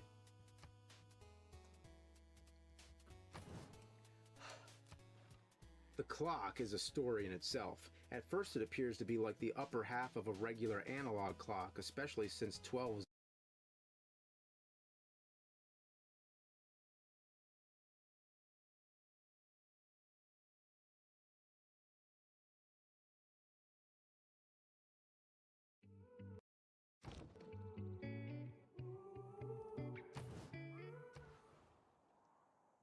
So what you're saying is this person shouldn't be bummed because everybody has their period at a different time. Is that what I said? But it's not fair. It's not fair that one day you're on top, you're the coolest kid in town, and then the next day you're at the bottom again because everyone has blood coming out of their ass but you. And if I can't menstruate, then by God, I'm not going to sit around and be the only periodless 8-year-old boy. I'm going to do something about it. Whoa, I must have missed a whole middle part there. I have it. I have the question. Now you have to answer me once and for all. How come I haven't gotten my period yet? My child, you are a boy. Boys do not get periods. That's only for girls. Your friends were bleeding a little bit out of their asses because of an acute colon infection, and your friend Kyle simply lied about it. How do you know that? You will hit puberty when the time is The right. Pantanal is You will never have a period because you are a man with titties. Thus speaketh the Lord, and now I return to heaven. Hey, wait! That doesn't count as our question, does it? I will answer another on New Year's Eve in the year 4000. Did you hear that, everybody? I'm not even supposed to have my period. That's why God wasn't answering me before. Boy, I'm sure glad everything worked out okay. I wonder if he'll ever come back and visit us. I don't know. But at least from now on, every time we look at the moon, we can know that Wilsyak is up there, dancing with the other Zypods in his castle.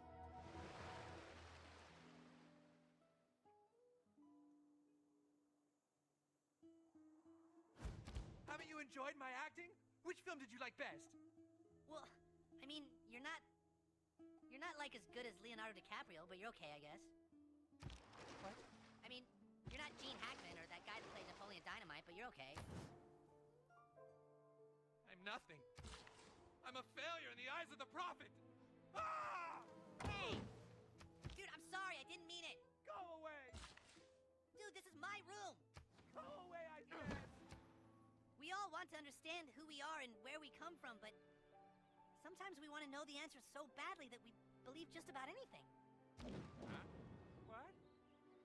I'm not the reincarnation of L. Ron Hubbard, and Scientology is just a big fat global scam. You made me look stupid. I'm gonna sue you too. Well, fine. Go ahead and sue me. I will. I'll sue you in England. You are so sued, kid.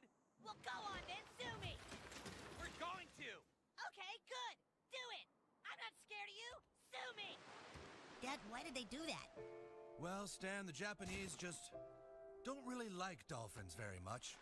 Certainly not as much as us After a normal loss in people do. loyalty. But hey, at least you still got your t-shirt.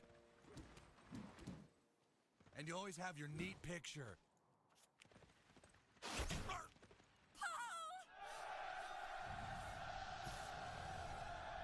What do we do? We don't have a captain! Oh my god, oh my god! Maybe he's okay!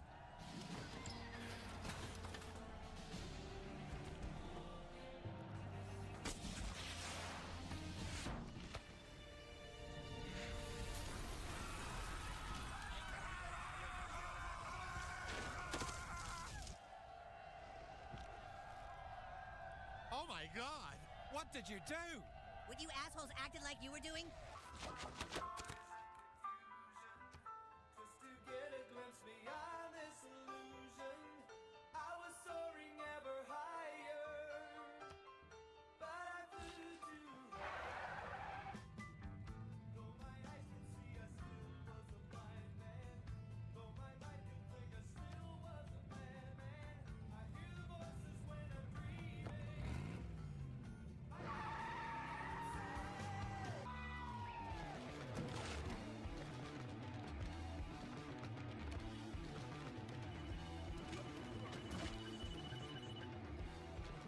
They're gonna do it! They did it! Oh my sweet Jesus!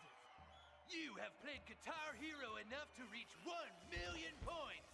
Congratulations! You are bags! In the first sentence, Red Rocket, Cannery Row, Red Rocket Spark, Monterey in Red Rocket, California, is Red a Rocket, poem, a Red stink, Rocket a Spark, grating Red noise. Rocket, It's Red Rocket, amazing how Red with Rocket 3 Spark. images he puts you right there, and... Red Rocket! Red Rocket! Ah! Stanley, what the hell are you doing? I'm beating off the dog! Red Rocket! Red Rocket! Stanley, you go to your room right now! My room? Why? Go, Stanley! No, I'm gonna kick your ass. Excuse me? I'm gonna kick your ass, bitch. How come you want to fight me? Oh, I get it. I'm the new kid. Yeah, I guess maybe I deserve it. Huh? It's really tough being in a totally new place, but I think all you guys are really cool, so I understand if there's initiation rites. Dude, stop it. Let him have it, Stan! Shut up, Butters! The other kids are watching. Look, do what you gotta do. I won't fight back. I just hope that maybe afterwards we can try to be friends someday. What are they doing? They're just standing there talking. What happened? I'm going over to his house for dinner tonight. What? How did that happen? He's a really nice kid. It's very normal. Let's just do a quick ear exam. I'm gonna play some tween wave music and you tell me what you're...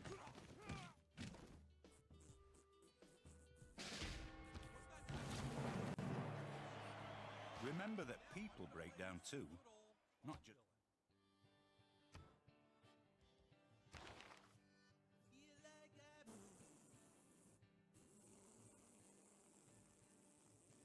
That sounds like shit, too. Wait, this sounds like shit to you? Yeah, dude, it's just shit. Well, that's very strange. All alone today?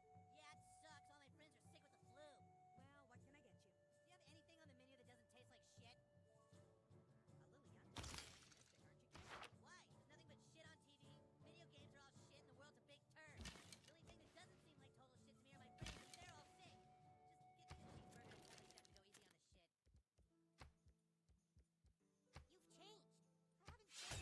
Unang ka makanakoy pachang kachkang. Sinchi.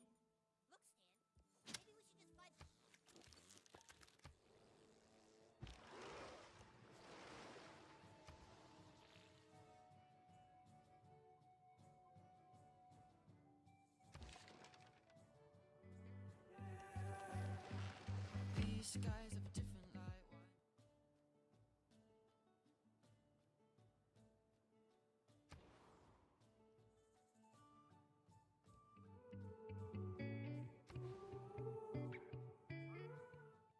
I want to try and help you confront your problem.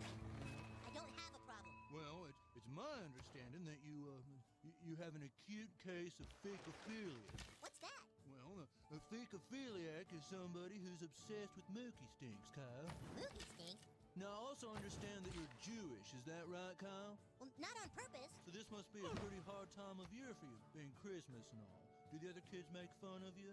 Well, sometimes. And that must make you mad. Well, sure. Mad enough to kill Kyle? No, dude. Oh, that's good. As your counselor, I want you to feel like you can tell me anything, okay? Being the new kid can be tough, but I'm your friend, okay? Everybody hates me. Well, why do you suppose that is?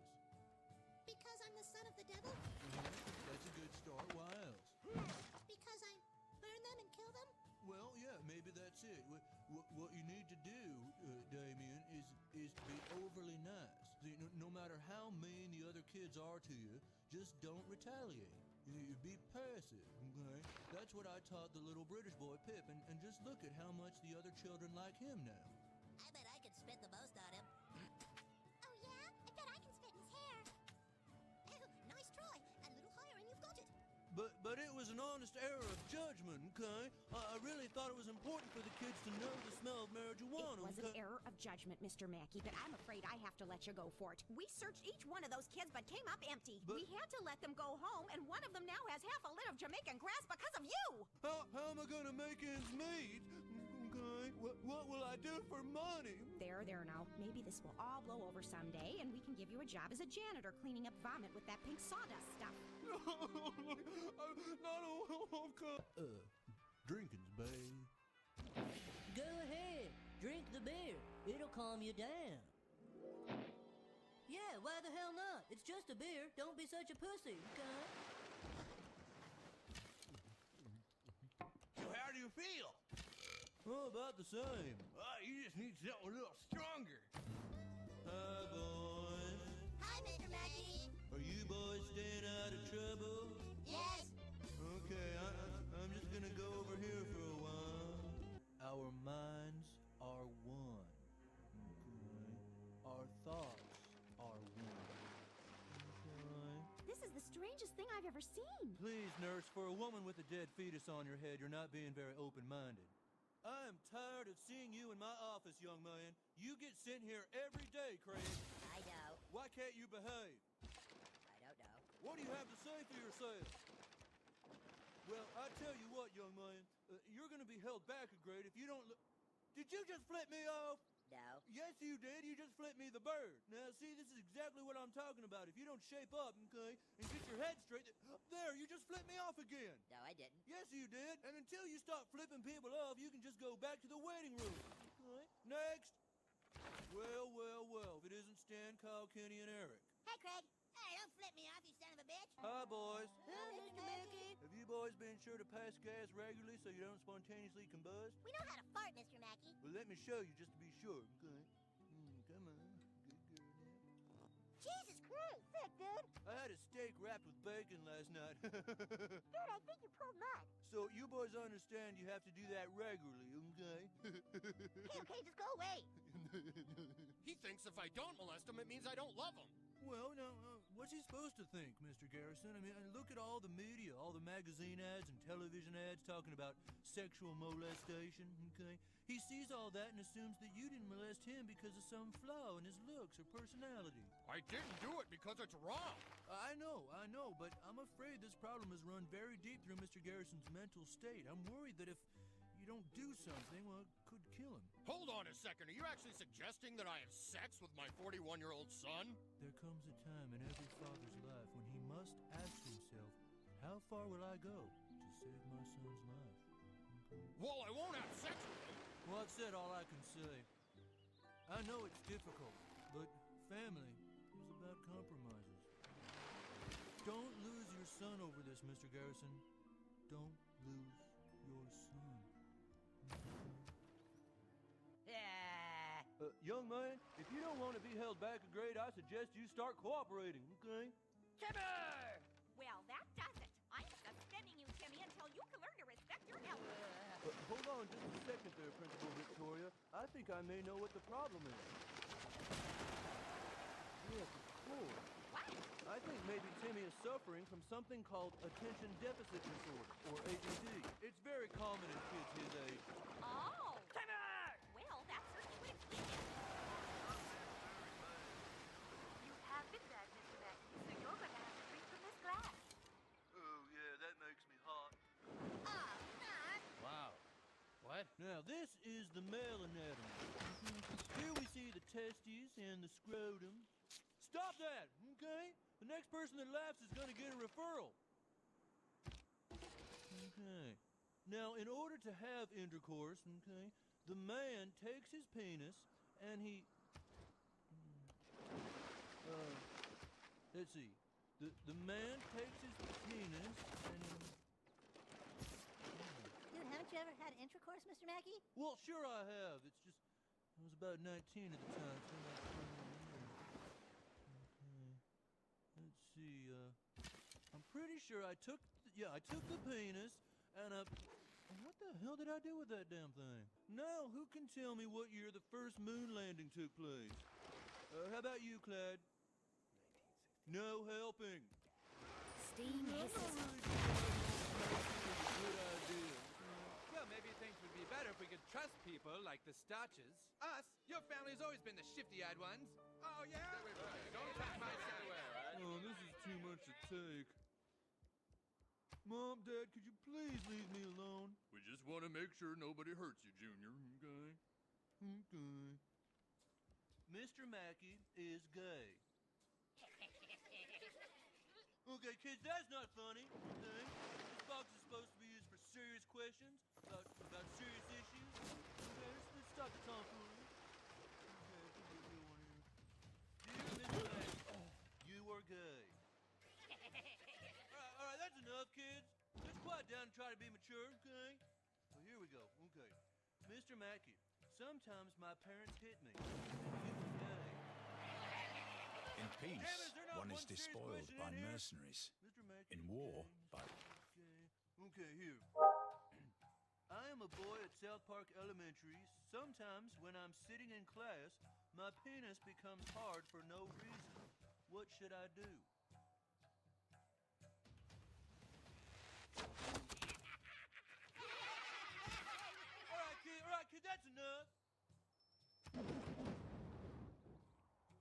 Right now it is. Don't worry. Okay, let's pick someone else. Eric, why don't you go first? Let's move that. How's the beginning to have to do it? Well, because Jimmy's pitching a tent right now. What? Excuse me. Can we get back to the issue, please? You all don't seem to understand how serious this is. Now, who made Dookie in the urinal? Oh, you think it's funny, huh? Okay. You're gonna think it's real funny when the police get here. Look, whatever you believe, the fact of the matter is somebody dropped a Duke in the school urinal, and there's still no explanation for that. Mr. Mackey, there are more important things going on here. More important? You aren't the one who had to walk into the boys' bathroom, okay, after having to wake up early. You know, there's no coffee in the teacher's lounge, and then you walk into the bathroom just to find a big Duke laying there in the urinal. Like laughing at you. He's right. The turd could have been put in there to cover up 9/11. No, I'm not saying they're related. You've got a whole school here, Clyde, okay? You got over 300 people that need to use the boys' room. You decide you're gonna be a comedian, okay? Pinch one off in the urinal. Leave it laying there for everyone to have to look at. Okay, you think it's funny, but nobody else does. They gotta walk in that bathroom and see your rancid Duke propped up against the back of the urinal like a brown rag doll. When you Duke in the urinal, it's bad, okay? How would you somebody came into your home, okay? Pulled down their pants and laid a big mud monkey right on your mom's face. Oh, you think that's funny, huh? Yeah, that's real funny. Mr. Mackey, is there anything maybe you want to talk about? Me? Like what? Well, like, you've got an old milk carton here from a month ago that's like... Don't you touch that! That's not something to throw away. If you throw that away, I will rape you in the mouth, okay? I will rape you in your mouth, okay? How am I supposed to do a play, okay? Teaching students about the importance of dental hygiene without tooth decay. We have 2 more days of tech, and then you start on Monday. What am I supposed to do, Kyle? You tell me! Well, couldn't you, just get rid of the part of tooth decay? Getting rid of tooth decay is what I'm trying to fucking do! He's your brother, Kyle Roblowski, okay? How are you going to fix this? What the fuck was that? I'm just doing the lines. The audience is supposed to feel scared of tooth decay, Kyle, okay? If tooth decay has no believability, then toothbrush and dental floss have nothing to play with. Oh, you're trying. You call rolling your fat ass out on the stage and lazily blurting out your lines like a turtle taking a shit. You call that trying. Play is supposed to change how people think, Kyle. Get it fucking right. That was the worst rehearsal we have ever had. We are 2 days away from opening, and you're all fucking around. That's because tooth decay sucks. Yeah, that's why. I'll put this all on too. Let me tell you something, dental floss. You're not as good as you fucking think you are. You're already acting like you're a star. We haven't even opened yet. Open your fucking eyes, dental floss. You're about to blow your shot. It's singing flat. Let the whole fucking thing sound good. Okay? Mr. Mackey! We're putting a stop to this play. It's over. What? Why? Don't worry, acting will get better. These kids just aren't listening to me. No, it's over. They got him, Mr. Mackey. Tooth decay. They got the son of a bitch. What? Up in the Yukon. All bureaus are confirming it. Let it go, Mackey. Decay is gone. Oh. Oh, God. Go on home, kid. It's over. What? It's all integrated and smart linked. This is a great idea. Let's look at the message board. Message board. Message board. Here you can easily write messages to each other or to the faculty. Okay? For instance, here we go. Here's a message from Kyle's little brother, Ike Broflovsky. Okay, little Ike says, "My brother is a homo." Ike made a little drawing of his brother, too. Drew a nice picture with a nice bird hanging off Kyle's forehead. Okay, that's nice. It's a nice crane, nice whooping crane coming off Kyle's head there. That's not a crane, it's a dick and bows. Hello, everyone. Don't hello us, Pat. This system that you're responsible for now isn't working out, so what the hell are you gonna do about it? Oh, well, I'm just sort of getting acclimated to the situation and... Getting acclimated? Do you know how much money we wasted on this thing? How about you take some damn responsibility? Get the hell out of here, Pat. You're fired. Get out. Well, how the hell are we gonna clean up Pat's mess? I don't know. I guess we got no choice, okay? We're just gonna need to upgrade to the IntelliLink Gold package. Oh, no. No, it's a $10,000 upgrade, but it should clean up all of Pat's mistakes. Mr. Mackey, let's be clear. IntelliLink is a bad idea. You should just admit it was a bad one and stop being so defensive. Well, it's good to be a little defensive around you, Miles. Okay, let's not forget that your wife died of an accident while you were drinking on a hike. Okay. Hey, now listen here. No, you listen to me. IntelliLink is a great idea, and we just need the goddamn gold package. We are doubling down.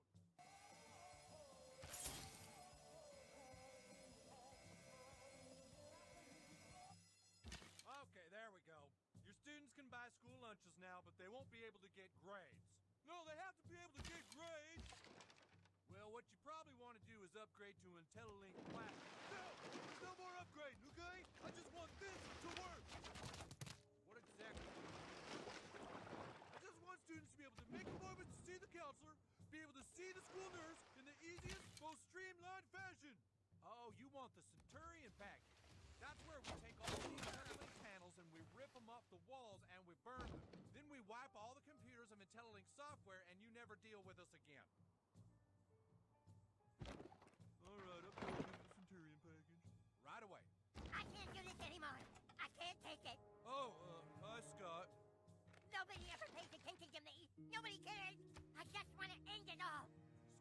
on, we've talked about this. You don't want to quit Twitter. Why not? Everyone would be happier if I did. Who'd be happier? Everyone. Well, what about your parents, huh? How do you think they'd feel if you quit Twitter?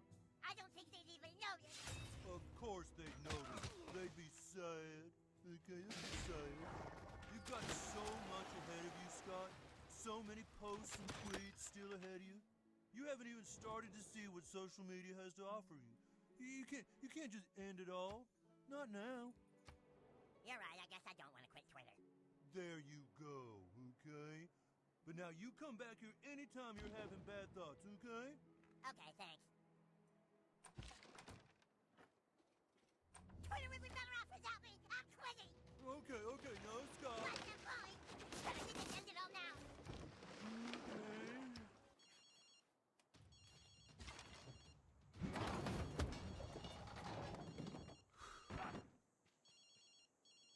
This is Counselor Mackey. What's going on, Scott? I swear to God I'm gonna do it this time. Okay, Scott, just try and calm down. You don't want to quit Twitter. Why does it matter? People would be happier if I just did it. That's not true. No one would be happier. This fucking kid, oh my God. Everybody thinks you're a great kid, Scott. I talked to my dad. He said I don't have the guts to do it. Well, if I quit Twitter, he'd be sorry. Okay, how about this? Just, promise me you won't quit Twitter tonight and we can talk all day tomorrow, okay? I don't know if I'll make it through the night. Oh, for fuck's sake. I just feel like I'm at the edge of a cliff, you know? And being chased by hate. And the only way out is to jump. Okay, yeah, go on with that. I keep thinking about what the kids at school would do when they find out I left all my social media. I just would finally see all the damage they've done. God damn it, just do it already. What the? Hey, who left their scooter here, okay? Whose damn scooter is this? It isn't anybody's. They're e-scooters. Anyone can use them. E-scooters? Yeah, see, there's a bunch here and a bunch more down there. Everyone can use them to get around town, you know, leave where they want to the next person. Well, where the hell do they all come from? Nobody knows.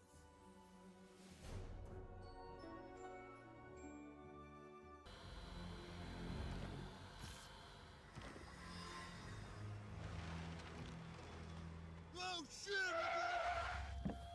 Hey, you had a goddamn red light! Oh, Jesus Christ! Hey! Sorry. What the hell?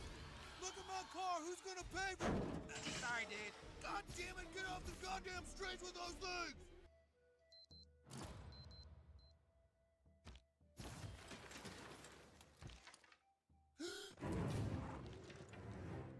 What the hell?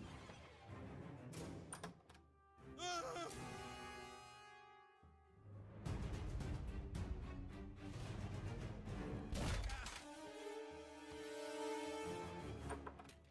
Sorry, dude. God damn it, where'd you get that? Oh, they're all over, dude. Super convenient. Try it out.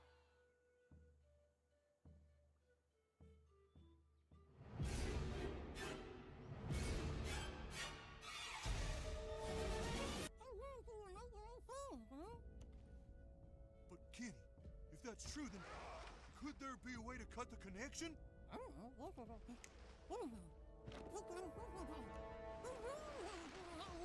Jesus, you really think that could work?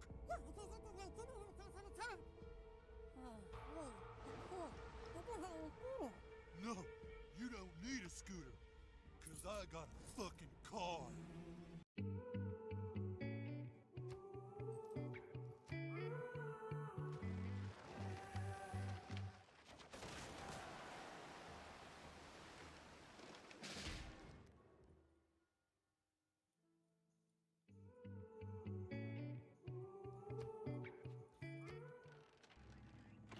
Hello there, little boy. We're looking for a starving African child who was accidentally sent here instead of a The more science into...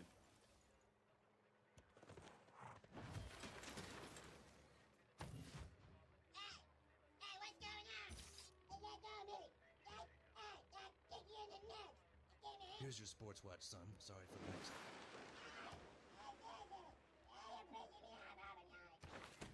Sweet. Excuse me, sir. We're looking for a little starving Ethiopian boy who was accidentally delivered to South Park instead of a Takeo sports watch. Have you seen anyone fitting this description? Oh, that could be 100 kids in this town, mister. There you are. Are you ready to go home now?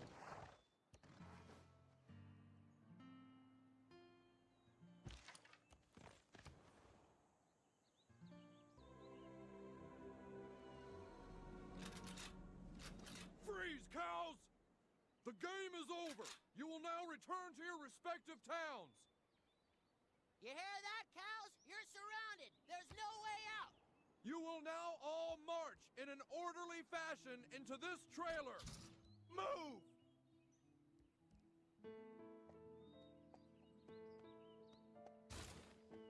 Hey, where's she going? That's the wrong way, you stupid cow! Oh, dear Jesus, no! No! They're killing themselves! Stop! Please! Can't we do anything? Oh, God, the humanity, Ned! The humanity! This is the first mass cow suicide I've seen in at least 8 months. Are you Alphonse Mephisto? We understand that you're a prehistoric Iceman from 1996. That's right. We would like to offer our services in your experiments. Oh? Where are you gents from? From the University of America. Well, there's not a lot to see, but come on in. He's still not responding much to us. The shock is still settling in.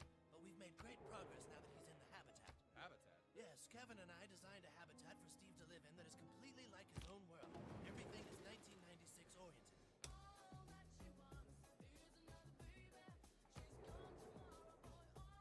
Amazing. He looks so much like us.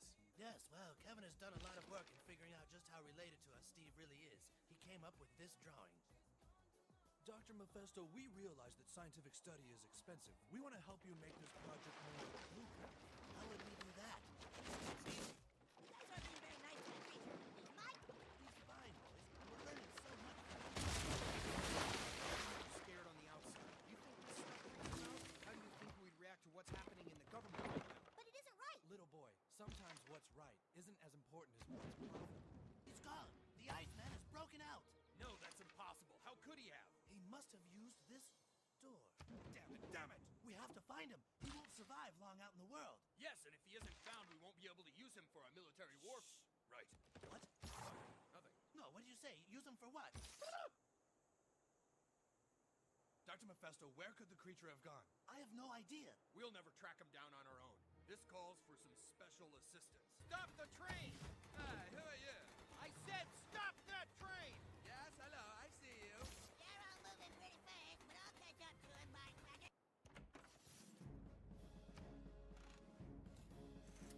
Can I help you? Yes, I'm Conley, and this is Finks. We're with the CIA. We're here to speak with some of your students.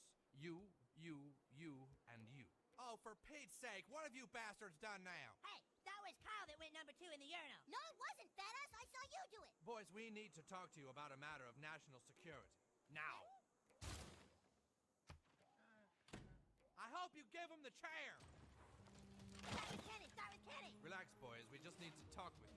I told you, Fat-ass. Approximately 31 hours ago, an ethnic-looking child was spotted flying some kind of state-of-the-art aircraft over Chinese airspace. Wow, cool. Cool?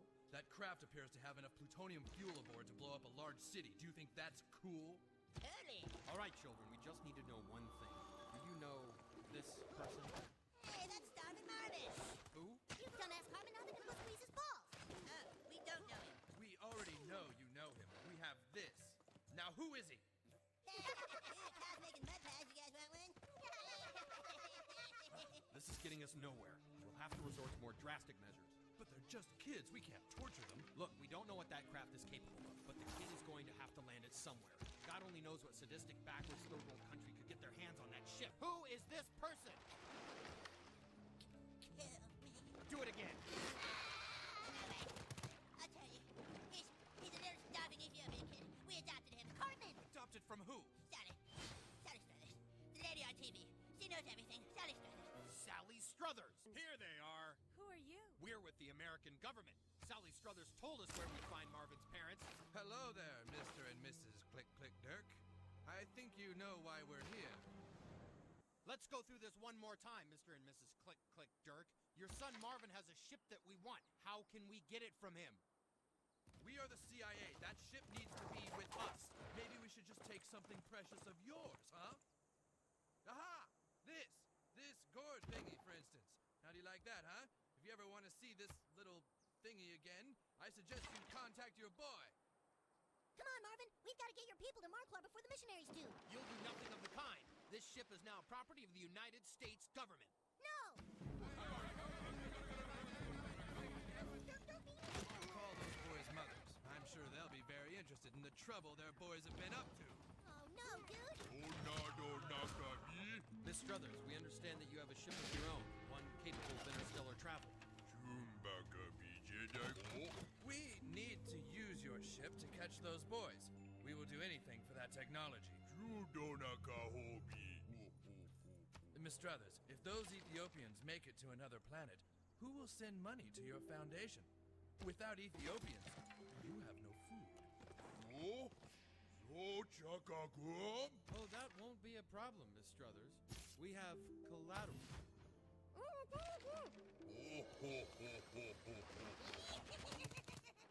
Counselor Mackey? Yes? I'm Agent Sharp, and this is Agent Keen. We're with the FBI. We're here to investigate the rock-throwing incident.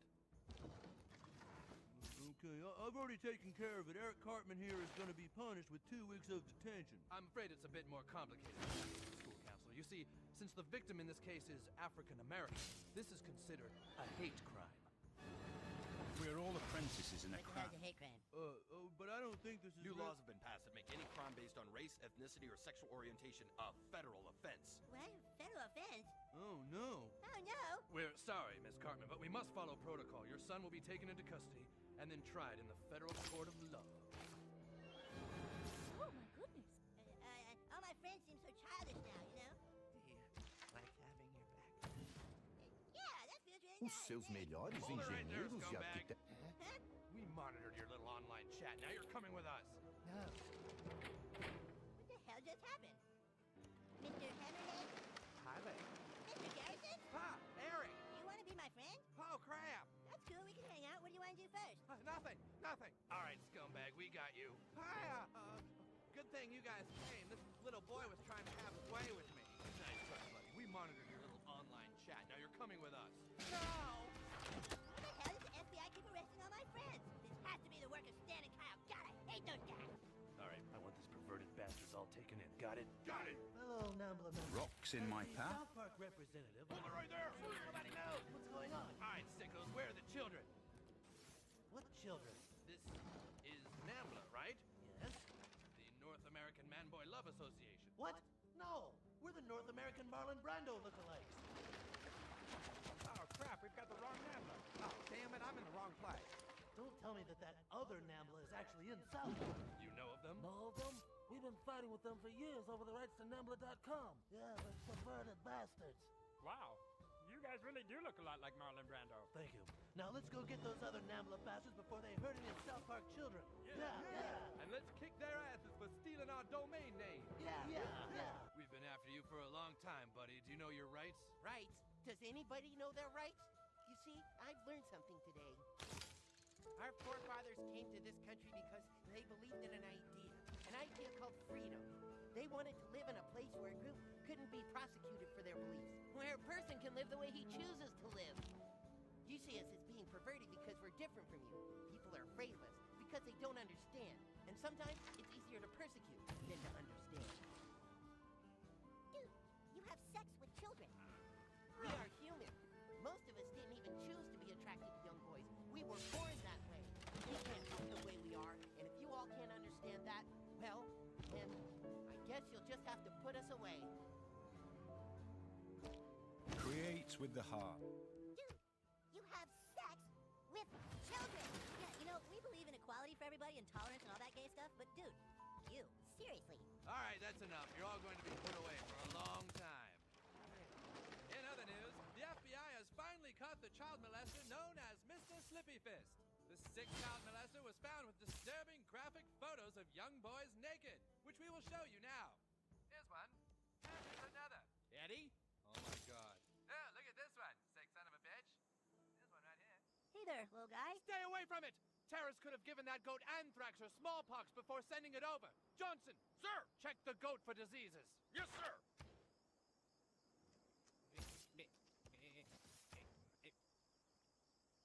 The goat seems to be clean, sir. I told you, those Afghan kids just wanted to give us something back for giving them $4. $4 for a goat? We got ripped off. All right, man, this area is secure. Let's head out. News has now members of the FBI arrived to put an end to the conflict. Oh, Jesus Christ. Who's in charge here? I am, but I don't want to be. Where's the negotiator? Right here. Glenn Dumont, Negotiator Squad. All right, see what you can do. Hello? Hello, my name is Mike. I'm a negotiator. Is it okay if I talk to you? Hold on. It's a negotiator named Mike. What do I do? Don't give him anything. What do I say? Give me that. Talk to me, Mac. I'm here to make sure we can all end this peacefully. You want that, right? Sure. How about we make a trade? Betwixt Show the that we can stirrup and trust the each grip. other. What do you have in mind? Well, how about you send out one of the cabs?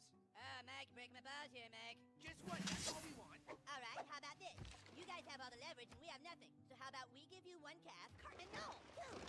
We'll give you one calf if you'll give us some guns and ammunition of our own. What? I can't do that. Oh, I'm sorry. I thought we were talking here, but I guess you're not talking to me. Goodbye. No, wait. I'm sorry.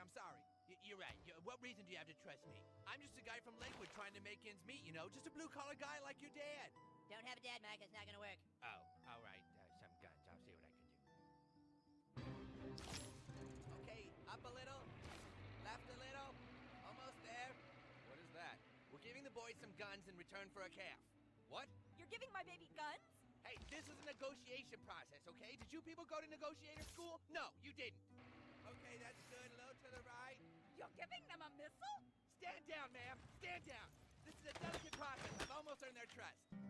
All right, everything is worked out. The boys have promised to come out and bring the cows out with them. All right. I'm sorry I doubted your abilities, Mr. Negotiator. They're coming out now? Yes. All we need to do in return is get a cattle transporting semi-truck that will take the boys and the cattle to Denver International Airport, where we have a fully gassed airplane waiting to take them all to Mexico. What? And they want the guy that plays Mr. Worf on Star Trek to drive the truck. In full makeup. Jesus Christ. All right, that does it. You are, in fact, the worst negotiator I've ever seen in action. All right, I'll give you that. But in return, I want 3 staples. Get out of here! This is CIA head Alan Thompson. Mr. Thompson, you have to call off the Clinton rally. There's a terrorist in South Park. What do you know? He just showed up out of the blue. I need to speak with the president right away. I'm the head of the CIA. You can tell me. I said I will only talk to the president. Look, if you have information of a threat, you La can... la la la la la la la. I will have you arrested for La it. la la, I can't hear you. Only the president. La la la la la la. Call is coming through now, Mr. President. Hello? President Bush, it's Eric Cartman. Are we on a secure land? Huh? Who? Look, I know you're not the biggest Hill Dog fan, but he's in great danger right now. Hilldown? Mr. Jeffries, this is Alan Thompson with the CIA. We have reason to believe that Mrs. Clinton may have a nuclear device up her snatch. A what? A snatch. The It's a technical taxpayer. term for a vagina. That's someone who No, works for I the mean, what federal kind of government, nuclear device? but doesn't have to take the civil service Mr. Jeffries, this is examination. Frank Waters. It's a suitcase nuke designed to fit in a woman's sniz. It's called a snook. We can't wait for them to find the detonator. If we can get to the bomb, then maybe we can deactivate it. Can't somebody go and take a look inside Mrs. Clinton's sniz? I'm not sending any of my men in there. Homeland Security? Look, your little game of going over people's heads is over. You can still work, but from now on you answer to me. You got that? Excuse me, who's in charge here? I am. Yeah, well, not anymore, you're not. This department has just been assigned to the FBI. That's outrageous! On whose order? On order of the We have Secretary taken of a new Defense. You had city your and- shot, now I'm in charge. Not anymore, you're not. Orders just came down from Central. They want ATF handling this on all fronts. All right, people, from now on you're answering to me. Not anymore, they're not. Orders from the president. He wants this handled by his staff personally. Now Nelson is in charge. Not anymore, I'm not. Look, we already have the guy's blog. Maybe we can find an address and check it out on MapQuest. We do this my way. I'm the one in charge. Not anymore, you're not. Oh, snap. That's it. We don't have a choice anymore. Somebody is going to have to go in and try to disarm the snook manually. No, it's too dangerous. That snatch has not seen action in over 30 years. It could be toxic. I'll do it. I'll check out Miss Clinton's sniz. And Brian. There's something perched on the snook's core. It's... Oh, God, it's looking at me. Brian, get out of there! What? What are you? I have no qualms with you. Stay back. Stay back. Brian, what's happening? It's eating my head. It's eating my head. Oh, my.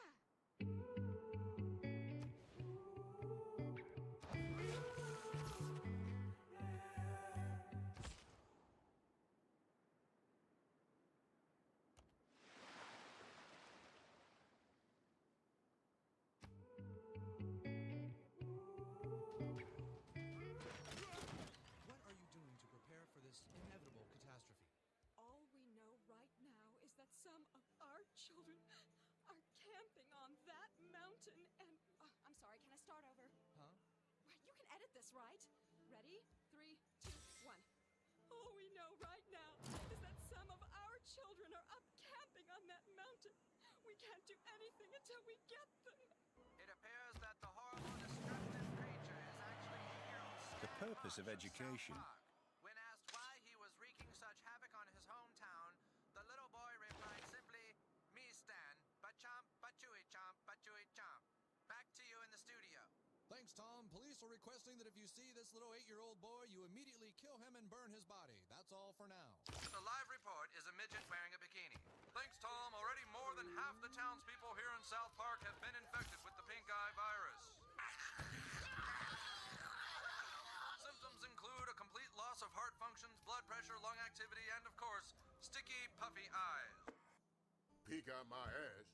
And finally tonight, a young boy from South Park, Colorado found something very interesting during a field trip today. Here with a special report is a quadriplegic Swiss man on a pony. Thanks, Tom. The little 8-year-old was very shocked indeed when he came across a very ancient triangular object. Well, I was just digging around, and I was all like, dude, I found this triangle. And my friends were all like, dude. And I was all, dude.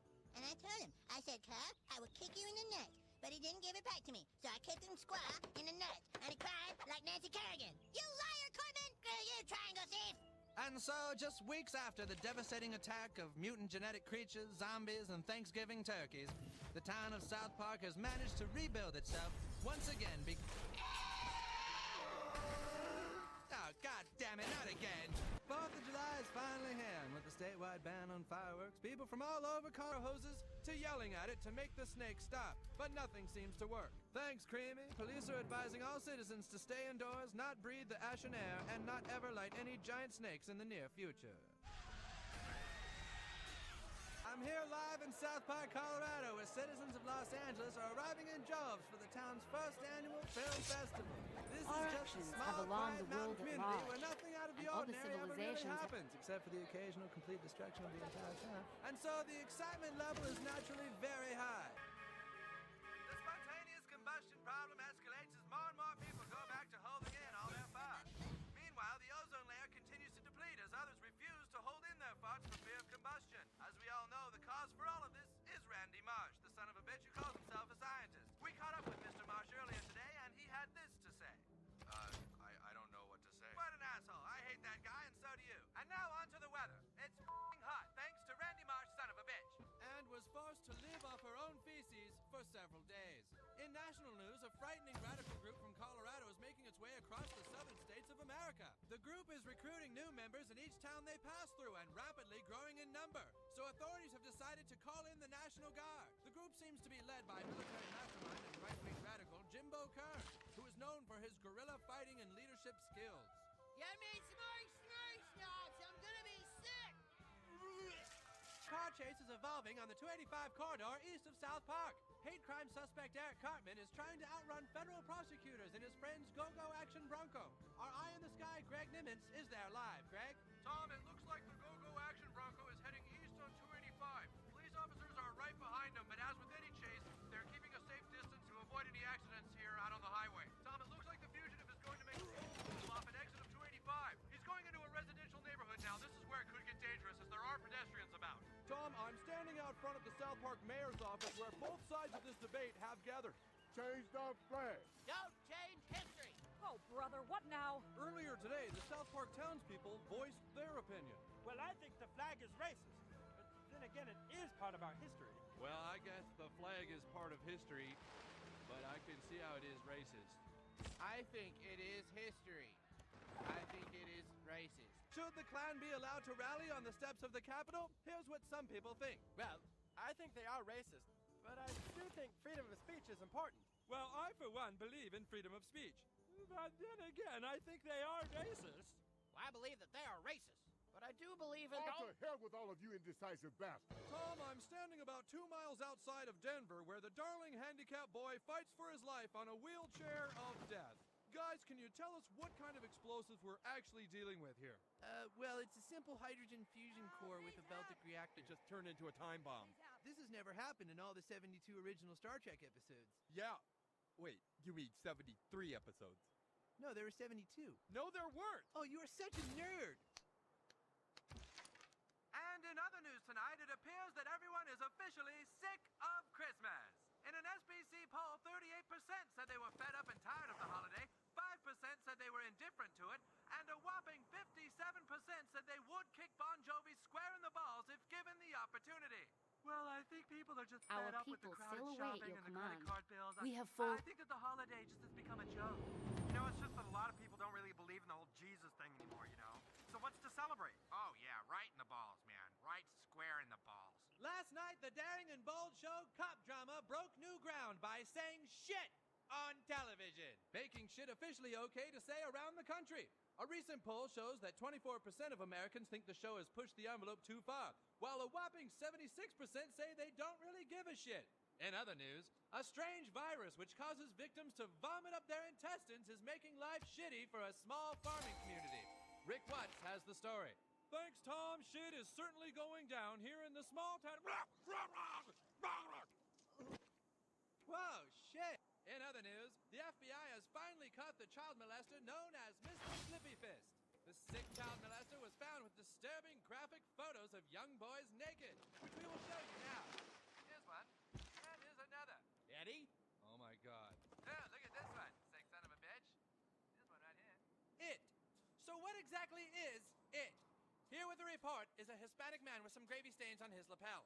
Thanks, Tom. Our top story tonight, the age-old question has been answered. If I put food up my ass, will I crap out my mouth?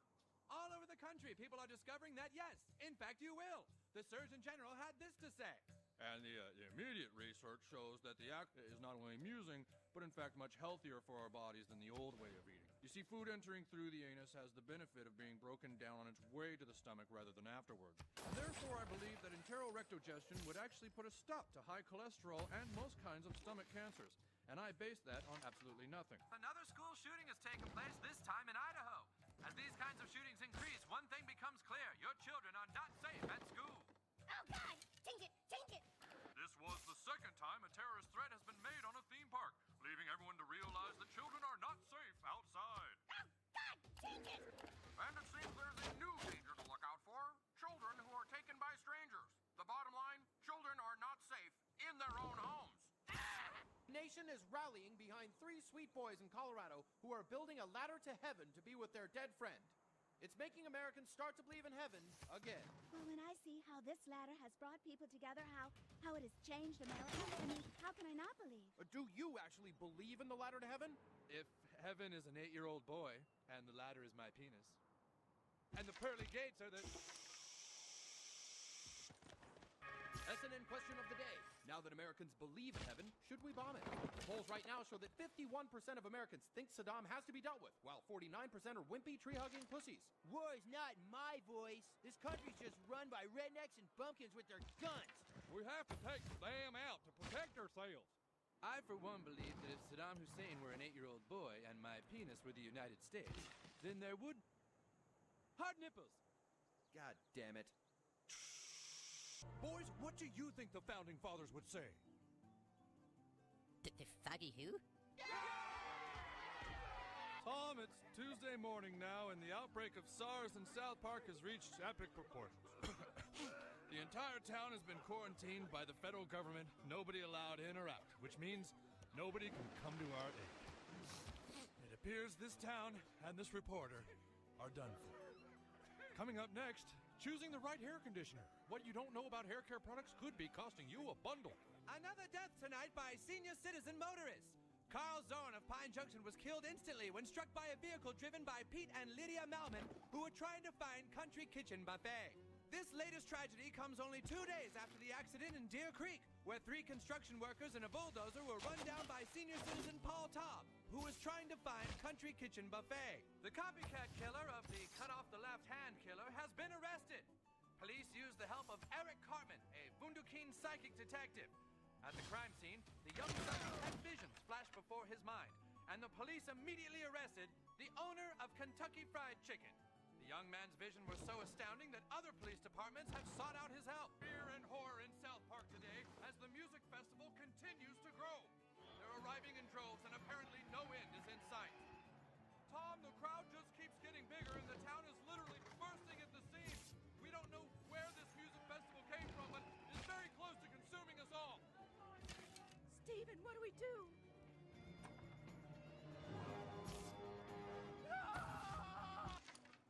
We're not sure what exactly is going on inside the town of Beaverton, Tom, but we're reporting that there's looting, raping, and yes, even acts of cannibalism. My God, you've actually seen people looting, raping, and eating each other. No, we haven't actually seen it, Tom. We're just reporting it. Having investigated closely, the Pope determined that the blood was not coming from the Virgin Mary's ass, but rather from her vagina. And the Pope said, quote, "A chick bleeding out her vagina is no miracle. Chicks bleed out their vaginas all the time." Back to you, Tom. Depicting the Muslim prophet Muhammad is set to air tonight on Family Guy. Oh, Randy, hold me. The news has already sparked a shockwave of protest throughout the Muslim world.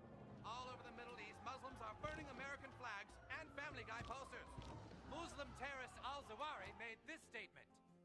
بوش داعية الديمقراطية هدد حماس في حالة الاتحاد بقطع المعونات إن لم تعترف بإسرائيل وتتخلى عن الجهاد وتلتزم باتفاقات الاستسلام بين السلطة وإسرائيل.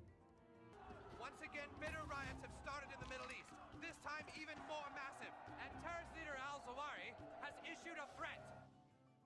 وفي هذا الصدد يهمني أن أنبه إخواني المسلمين في فلسطين لعدة أمور حتى يدركوا أبعاد المؤامرات الأمريكية ضدهم.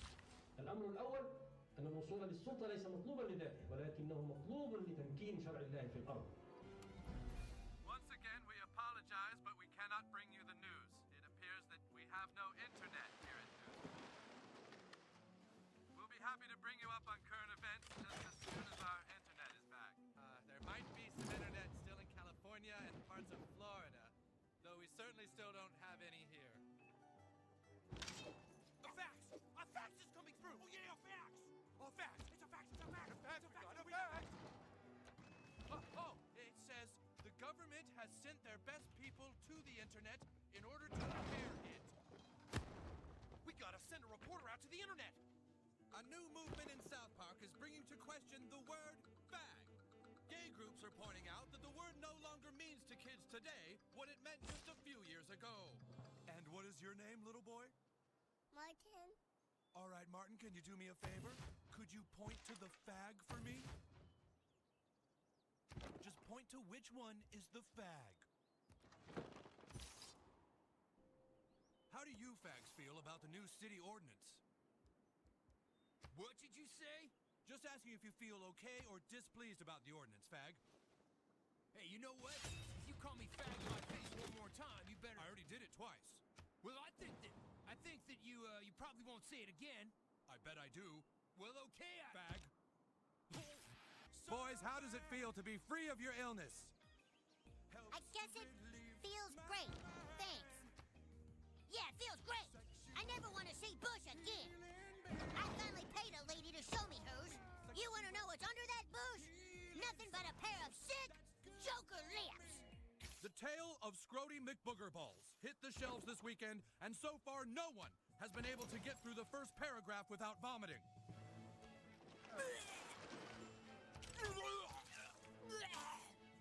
The book has already sold millions of copies worldwide and has been translated into 26 languages. Matthew Broderick, are you upset your wife is made fun of so much in the book? Well, obviously, I A good just think navy it's is wrong not a to make fun of provocation to anybody's war. physical appearance. It is the My surest- wife is a beautiful woman, and I know that most people agree with me.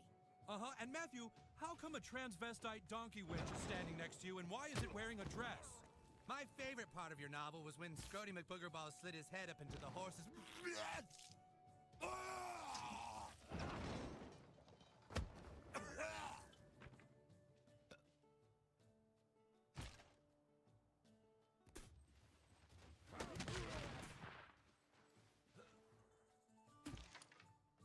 The Kardashian wiped out in the blink of an eye. All because one little prick had to go and write a book. Leopold Stotch. I hope they bury you. You evil It's a scene of utter despair and catastrophe. Oil from the ocean is spilling out of control, and the rescue effort seems futile. It's horrible. We can't stop the oil from contaminating everything.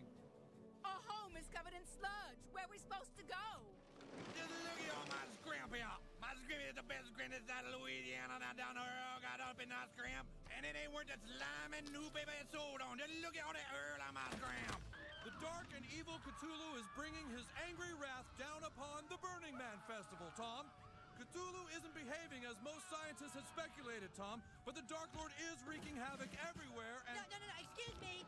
It is not Cthulhu. It is Kuhn and Fran. I'm a little sick of everyone giving him all the credit when I'm the one really making the world a better place. Tom, it appears that Bruce Valanche has arrived on the scene wearing a rat costume. Oh, you mother... Cthulhu, this guy too! For the Toilet Safety Administration. Shock and outrage ensued after an unknown terrorist managed to get through TSA security with a gun and a baby. The TSA Chief of Operations had this to say. More lawsuits today as people on mobility scooters claim they have nowhere to poo. Property owners are being ordered to modify their bathrooms, costing taxpayers millions. Opponents of the measure are expressing their outrage by engaging in the act of rascal tipping. Stop it, you kids! Stop! Stop! The government warns that rascal tipping can be dangerous and may lead to fat people shitting their pants as they kick and scream on the floor. An insurrection in the Hawaiian Islands has escalated to war.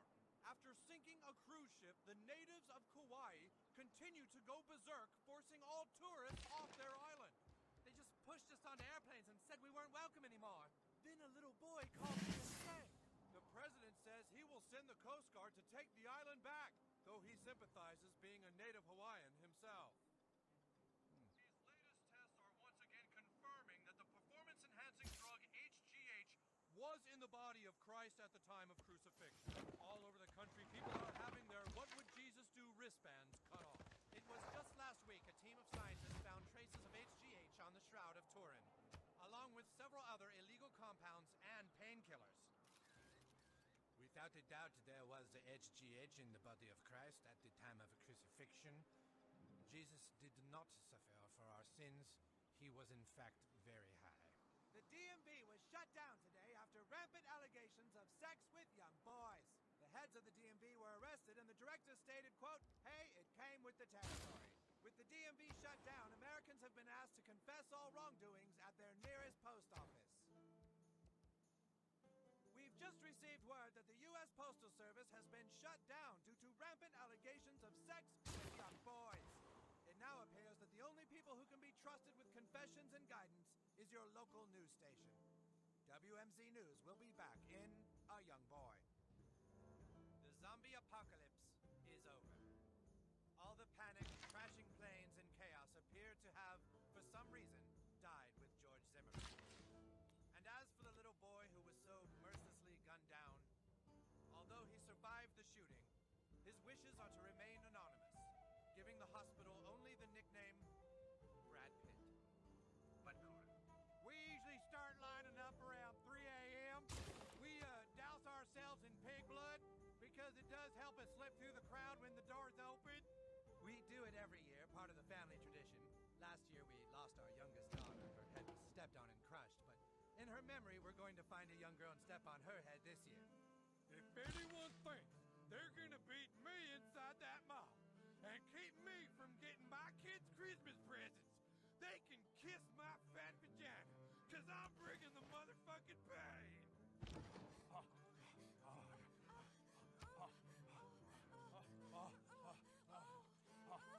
it's you. Tom, I'm standing in your doorway because we have a hot news story to report. We don't go to work for another hour. We just got a call from Bill Gates. He says he can promise us a bigger war on Black Friday if we play along. He wants us to side with him? Joe. That's right, Tammy. Let's not forget that having a bloodbath on Black Friday is good for the news. It's good for us. The bigger the better. Our job is to report the news, not make it more violent. Right, Tom? Because you're so about integrity. Let's go. Or maybe I should let everyone in the newsroom know what their two anchors are up to. Back to you. It's the morning news with Tom and Tammy Thompson, Colorado's top-rated brother-sister news team. The mall has decided to push Black Friday by 1 week. The genius idea was proposed by George R.R. Martin, who also suggested, fuck it, let's push Thanksgiving to December 3rd. For pushing the date, the mall is now reducing Black Friday prices to 96% off to the first 100 people inside the mall. This is going to be a fucking bloodbath, Tom. There will be medical tents, ambulances, face painting. No doubt a lot of people you know and love are going to die. People have been waiting out here since midnight on Thanksgiving. They're cold, they're starving, and there's already been a lot of bloodshed over these holiday deals. Joining me now is Rick Telmore, who's been out here for 6 days, and your 5-year-old son was eaten, is that correct? Yes, that's right. We had to eat him. We are all sort of starving out here, so we drew straws and he drew the shortest one. What is it you're hoping to get when Black Friday does finally start? A Blu-ray player, 96% off. It's going to be about $20. Now, some people might say that eating your child is not very Christmassy. What would you say to them? I eat my son for the Blu-ray player with a ho, ho, ho and a jingle, jingle, jangle. Son got ate and it tasted good. Ho, ho, jingle, jingle, ho, ho. No doubt Christmas is alive and well at the South Park Mall. Back to you, Tom.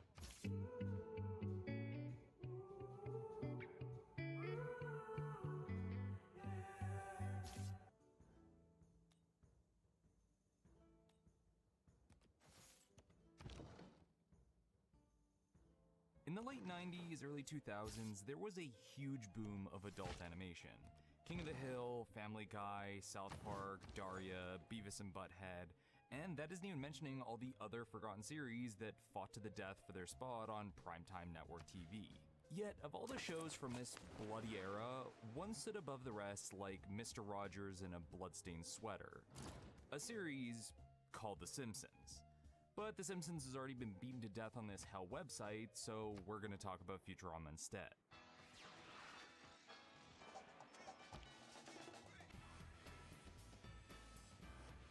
Okay, I jest, but Futurama was in fact a major part of my teenage years growing up. Hearing those opening notes of the theme always brings back memories of late Saturday nights when I would watch reruns of it on Teletoon. And while I'll always hold the early seasons of The Simpsons in extremely high regard as a formative part of my sense of humor, there's something about Futurama that left an impact in its own unique way. And that's partly because there was never a series like it before.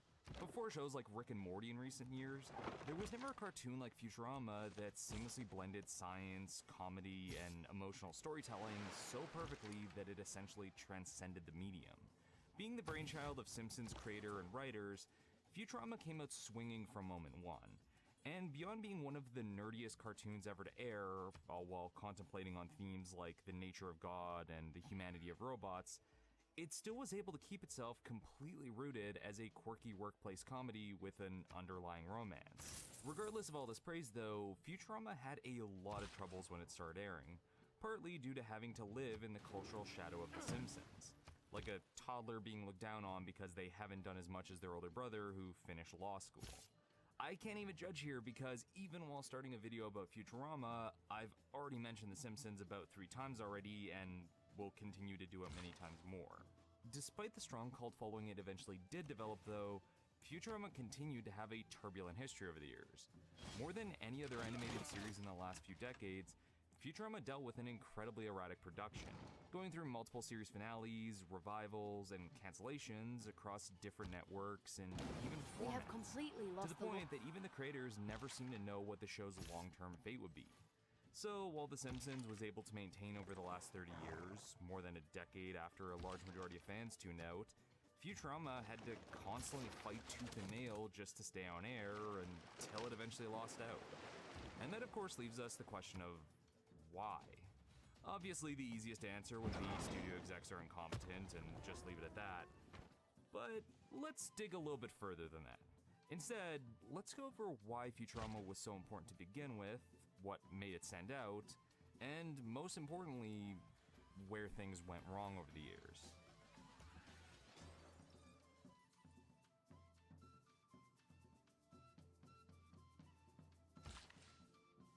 So it isn't a stretch to say that The Simpsons was the defining show of the 1990s.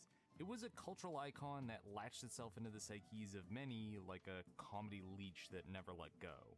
Find anyone who actively watched TV around that time, and even if they aren't a fan, I'm certain they'll be able to parrot Simpsons quotes at you as long as you'll let them. Boo Earns, dental plans, Super Nintendo Chalmers, steamed hams. The series was so massive and far-reaching that you couldn't get away from its influence, leading to a new era of primetime animation. And 20th Century Fox, the studio that produced The Simpsons, was starved for another mega hit like it, which they were quick to let the show's creator, Matt Groening, know about. This resulted in multiple attempts to get spin-offs based on minor Simpsons characters off the ground, like a live-action Krusty the Clown series where he moved to LA to host a talk show. But thankfully, most of these ideas never got further than the planning stage. Fortunately though, Groening did have something else in mind. For a good few years, Groening had been mulling over an idea for a sci-fi series while he produced The Simpsons. Something influenced by the classic science fiction literature he grew up with, by authors like Cordwainer Smith, Theodore Sturgeon, Fred Pohl, and other names that might mean something if sci-fi for you doesn't start and end with lightsabers. But since he had to work on The Simpsons, as well as his weekly comic strip Life in Hell, Groening couldn't develop the show by himself. In looking for a co-producer, Groening reached out to David X. Cohen, the sci-fi nerd in The Simpsons writing room, the one who watched Star Trek on repeat and had a BS in computer science from UC Berkeley and a BA in physics from Harvard. And when you're the nerdy one of The Simpsons writers, that's saying a lot. Dog, isn't that a tad predictable? In your dreams. We're talking the original dog from hell. You mean Cerberus? Cohen was the perfect companion for Groening in getting this series off the ground, since he filled the knowledge gaps that Groening had, namely in the science part of science fiction. So from there, the two spend the next solid year developing ideas for this new series in the background, eventually landing on the title Futurama while planning out characters and storylines for the show to develop as they figured out how to pitch it to the higher-ups at Fox. The centerpiece of this sci-fi sitcom would be an out-of-luck slacker pizza delivery boy from the modern day, cryogenically frozen for 1,000 years as the main character, and exploring the future 31st century he wakes up in. Admittedly, the fish-out-of-water trope isn't exactly breaking new literary ground, but placing a character from the 20th century in an unfamiliar, far-off future made for a perfect point of reference for the audience in learning how this new setting worked, where everything could be built off of his/our perspective, and everything was then built off that foundation. According to Groening, this was the most thought-out pilot ever pitched. Which brings us to April 1998, when Groening and Cohen went to the execs at Fox Studios to pitch the show, going into a long-winded 2-hour explanation of Futurama's characters, universe, and how they plan to explore them both. Now for some, going this deep into your world building might sound like a great thing for creative, since it proves how much thought went into the idea, but you have to keep in mind that the average pitch for a TV show at a major network is typically 15 minutes, maxing out at 30 if you're extremely lucky. And it should be as condensed as possible, since executives have the attention span of toddlers if they don't immediately see dollar signs and merchandising potential. Take Greg Weisman's TV pitch for Gargoyles as an example. It's a tight 4 minutes that gives a comprehensive overview of everything that would define the series.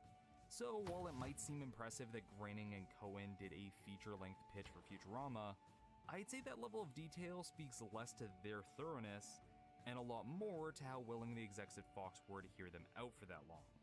Do you think more than 5 minutes was given to the pitch of Married by America or Littlest Groom?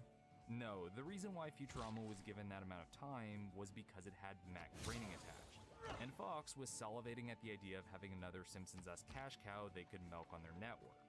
So they jumped on Futurama as soon as it was pitched to them, ordering a 13-episode season to start off. However, like a fine arts major graduate realizing their job prospects, Fox got buyer's remorse about the show almost immediately after purchasing it. What they wanted was The Simpsons in space, something very easy to market to the average American family. The Jetsons to The Simpsons Flintstones.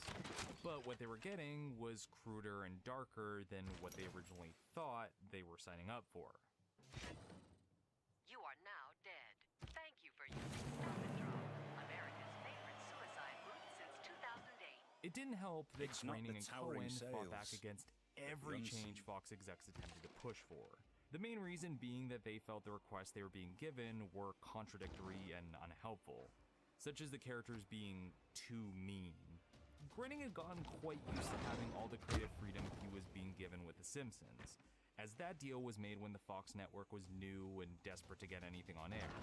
But now that they were more established, Fox wanted more control over Futurama than they did in the past with The Simpsons, something Groening wasn't willing to give them, which would go on to cement the antagonistic relationship between the studio and Futurama that would continue on for years. Even when the writers for Futurama relented and attempted to appease Fox by toning down the show and writing a more down-to-earth episode, with Fry and his friend Bender spending an episode looking for an apartment, the executives still weren't happy with it, strongly implying that they didn't actually know what they wanted other than control of the show. So since there was no way to truly meet in the middle with the studio, the Futurama creators decided to go full on with what they wanted to do. Consequences be damned, with Groening managing the executives as he gave his own notes throughout the production, and Cohen acting as Futurama's head writer and showrunner going forward.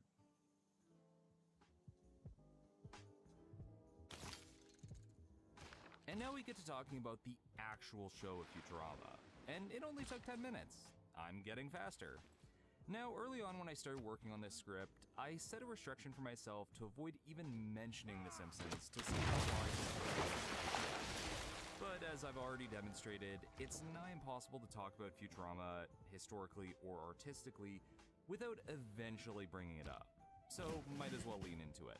Actually, while it's good to look at a show by its own merits, examining how Futurama deviated from what came before may be the best place to start off from in understanding what it did well. Because while some were hoping for another Simpsons like Fox did, The Simpsons was a tough act to follow. By the early 2000s, even The Simpsons was beginning to struggle with that. So the best way to avoid having to worry about those expectations is to do everything completely different. In fact, while Futurama regularly has to compete with The Simpsons due to their relation to each other and the fact it came after, I would say Futurama actually benefits in some ways by coming second. To start, where The Simpsons took a couple seasons to really hit its stride as the writers were getting a grasp on what they wanted the show to be, like most sitcoms typically do, Futurama came out of the gate knowing exactly what it was, starting off with one of the strongest first seasons of any animated sitcom. You want the rest of the champagne? No, and it's pronounced champagne. Oh God, no! Nearly every episode of Season 1 was an instant classic that perfectly established Futurama's world and characters that later seasons would then build on. You have a trip to a moon-based theme park exploring historical revisionism, a pro-environmental message about not putting off problems on later generations through the lens of an Armageddon parody, and an episode that mixes Animal House with Flowers for Algernon. While I wouldn't say Futurama was always gut-bustingly funny like its predecessor, it was always clever, perfectly mixing low and high culture by blending together classic sci-fi serials with modern pop culture. I could just continue listing examples to prove my point, but I think this is highlighted best in one of my personal favorite episodes, Godfellas, where Bender's put in the position of God to a tiny civilization that lands on his body as he floats through space, and is faced with the dilemma of what being God means, and how humans deal with that relationship. A reminder that this is a cartoon where a goofy robot gets liquored up in space, and is then faced with some of the most complex questions humanity continues to struggle with. I mean, yes, on the surface, Futurama is still a goofy comedy, but underneath it had legitimate science fiction concepts at work. The trade-off, however, is that I think this is why Futurama didn't stick as well in the cultural zeitgeist compared to The Simpsons, at least on an immediate level. With The Simpsons, it was instantly recognizable for what it was satirizing, acting as a parody of American suburbia and modern culture in general, something that could be appreciated on a near universal level, where Futurama was doing, I don't know, some nerd sci-fi shit. But that's what made it more attractive to those that loved it.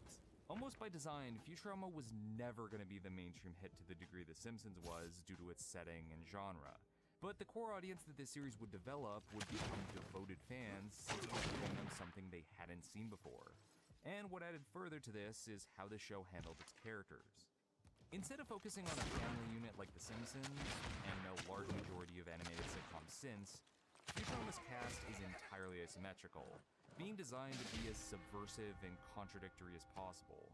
Leela's a one-eyed space pilot who lacked depth perception, Amy, the Martian of the cast, is a down-to-earth Asian party girl, Hermes is a Jamaican bureaucrat who did competitive limbo, and Dr. Zoidberg's a poor doctor alien lobster meant to treat humans, on top of having a Yiddish accent despite being a giant walking shellfish.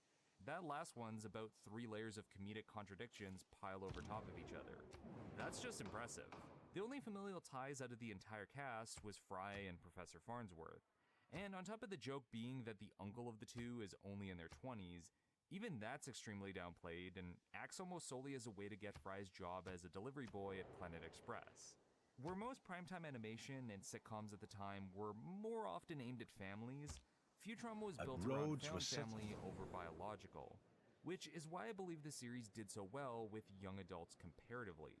It didn't have that broad-reaching appeal, as it was more for the misfit adolescents during the turn of the millennia that likely felt out of place too. The disconnected millennial youth that were looking toward the future rather than the Barts and Homers of the world. But by far, the most distinct character of the crew, and the one that drew the most attention, was the amoral, self-serving, narcissistic, kleptomaniac, alcoholic robot Bender. Precocious little scamp, ain't I? Of all the cast, Bender Bending Rodriguez was easily the breakout star of the show, as a crass, substance-abusing robot never seen before in sci-fi or cartoons. In the same way, there was never really a father figure in a family sitcom like Homer before. Frankly, I have a feeling it's going to be hard to even edit this video, since most background clips are going to be heavily dominated by Bender scenes, as he has a lion's share of the best moments. Something the writers seemed to do intentionally, as he progressively took up more screen time as the series continued after they realized how popular he was. In giving him all that screen time though, Bender is ironically made out to be the most human character of the cast. Contrary to Asimov's laws of robotics rooted in nearly all science fiction, or possibly in spite of them, Bender always aims to serve his best interests first and foremost, often breaking those laws to do so. From early on in the series, Bender was defined as a character completely driven by their emotions. Regardless of not having a sense of taste, he has the irrational dream of being a chef while watching cooking shows. He falls in love multiple times. He's even hurt when Fry decided he would live in an apartment without him. When Fry first meets him, Bender's standing in line for a suicide booth because he couldn't deal with the fact that girders he bent for a living were in fact made for suicide booths. Still doesn't stop him from trying to skip out on the toll. With how he's treated, a frequent idea that comes up with Bender throughout the series is what the idea of humanity means in the context of sentient robots. If they all have the same emotions and philosophical concerns that humans do, what makes them any less... Alright Taro, I'll give you a pass on this one. We'll call it horny inspiration and move on till I get to that Automata video. In this retro-futuristic future of New York, where famous figures are kept alive posthumously as heads floating in jars, there was a lot of creative freedom in what both the writing and animation team could get away with. From the architecture of the buildings to the ludicrousy of some of the professor's inventions. As Cohen originally wrote out when planning the series, reality should not stand in the way of comedy. However, the ability to be absurd and reject reality for a good gag didn't mean there wasn't a scientific basis to the writing. As a matter matter of fact, there's a lot more scientific backing to Futurama than most would likely notice on first viewing without a fluency in binary or a mathematics undergrad.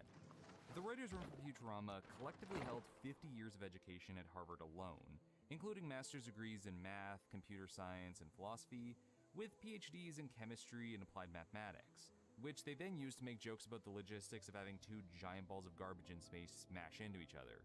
So they got more use out of their degrees than your average college graduate. But because the writer's room was full of trained scientists writing a science fiction series, something that was incredibly uncommon at the time, there was a clear, conscientious effort to getting the math right on display whenever possible, resulting in hour-long conversations about how the Madison Cube Garden would be designed for bleachers. For example, in the Season 1 episode, Fish Full of Dollars, the entire setup is that Fry's old bank account of 93 cents has accumulated to $4.3 billion after 1,000 years of interest. Now, as a kid, I simply shrugged off that detail as numbers get bigger. But if you actually do the math and adding in the annual and compound interest over time, it perfectly checks out. Though if you also account for inflation over the years, that money would be nearly worthless. But that's beside the point. Not many would even notice that detail, but the fact the writers were putting in the time to check their maths demonstrates the effort that was being put in. And that kind of nerdy meticulousness was all over the show. That's why few series appealed to that comic book guy type in the same way Futurama did. Years before nerd culture was the new cool, Futurama was already making jokes about Star Trek fans, mathematical algorithms, and programming languages. And since Futurama started during the era of the VHS recordings, and eventually DVR, the writers stuffed the show with freeze-frame moments for the mega fans that would comb through every scene to pick up on them. So much thought went into the simplest background details that 2 different alien languages were made solely as world-building details in the backdrop for fans to decode. One that was a basic substitution cipher for the Latin alphabet that was cracked fairly quickly, and the other was a more complex autokey cipher that involves a bit of math to figure out. While not exactly Klingon, it was a good amount of effort to put in for gags that only a select few would catch. But by intention, that was how Futurama worked. The operating principle in the writer's room for Futurama was that you could do a joke that 1% of the audience got, as long as it didn't completely derail the enjoyment of everyone else. And because of that extra little attention to detail, that 1% would become fans for life. That's why the smartest jokes of the show just flew by most unnoticed, because they weren't the central focus in most cases, and were just there for those quick enough to catch it. So no one felt dumber for not understanding what a Klein bottle is for the half second it was on screen, since it also happens in a series where robot only a select few would catch. But by intention, that was how Futurama worked. The operating principle in the writer's room for Futurama was that you could do a joke that 1% of the audience got, as long as it didn't completely derail the enjoyment of everyone else. And because of that extra little attention to detail, that 1% would become fans for life. That's why the smartest jokes of the show just flew by most unnoticed, because they weren't the central focus in most cases, and were just there for those quick enough to catch it. So no one felt dumber for not understanding what a Klein bottle is for the half second it was on screen, since it also happens in a series where robot shits bricks, and who can't enjoy that? The funny thing is though, despite this being a hyper-nerdy sci-fi sitcom set a millennium into the future, the world detailed in Futurama couldn't be more dull and mundane. Even after scientists have perfected commercial interplanetary space travel and fully sentient robots, with multiple alien species having made contact, Earth is still rife with plenty of the same tedious problems people were dealing with at the turn of the last millennium. And that's ultimately the point it's driving at. Culturally in the past, there was always huge expectations for how we'd progress in the future, especially as technology grew faster and faster, regardless of there being no concrete evidence that that's how things would go. Like, look at what 1950 expected fashion in the year 2000 to be. A dress of aluminium, with a sash to change it for afternoon or evening, and an electric headlight to help her to find an honest man. But the reality is that the future is always going to be way more banal than we expect it to be. In his video, Is Futurama the Best Argument Against Transhumanism?, Mike Rugnetta of PBS Idea Channel brings up the theory of the hedonic treadmill. Put in simple terms, the hedonic treadmill is the observed tendency of humans to quickly return to a relative stable level of happiness despite major positive or negative events or life changes. Basically, no matter what technological leaps are made, even ones that vastly improve our quality of life, humans always end up defaulting to a baseline of, things are okay, I guess. This, of course, implies that while we will always find ways to improve, we're never going to reach a transcendental level of happiness through our progress, which is perfectly captured in the way Futurama presents its setting. Not quite the utopian, what a bright future it will be that Star Trek envisioned, nor the dystopian, everything's fucked and technology's only going to make it worse like your 1984 and Akira's. Futurama sits somewhere in the middle with a beleaguered, what if everything stays largely the same but with better tech? Which is definitely a deviation from most science fiction prior to the 2000s. In Matt Groening's words, science fiction, for the most part, operates on a new age military motif. If we can just follow orders from our benevolent captain, then we can defeat the outside evil and everything will be great, right? But that's under the massive assumption that those in power are actually concerned for the people. With The Simpsons, the message is continually about how America's moral authorities don't always have your best interests in mind. Teachers, principals, clergymen, politicians, they're all just goofballs, which is where a lot of the comedy of the show comes from. Help! Help! Police! Hey, I got problems of my own right now. Oh boy, this is gonna get worse before it gets better. With Futurama, it was doing something similar, but with a much grander scale, showing how large systems fail and will continue to fail in the future. Major corporations and governments are a mix of incompetent and malicious. There's still socioeconomic class issues, though it's represented with mutants and robots. Problems like global warming and conservation are hand-waved away until they hit crisis level, at which point they're handled with the utmost grace and care. You know, guys, I don't want to alarm anyone, but I think Futurama might be political. And in my amusing little way, I try to hit some of the unspoken rules of our culture. By setting the show in the future, maybe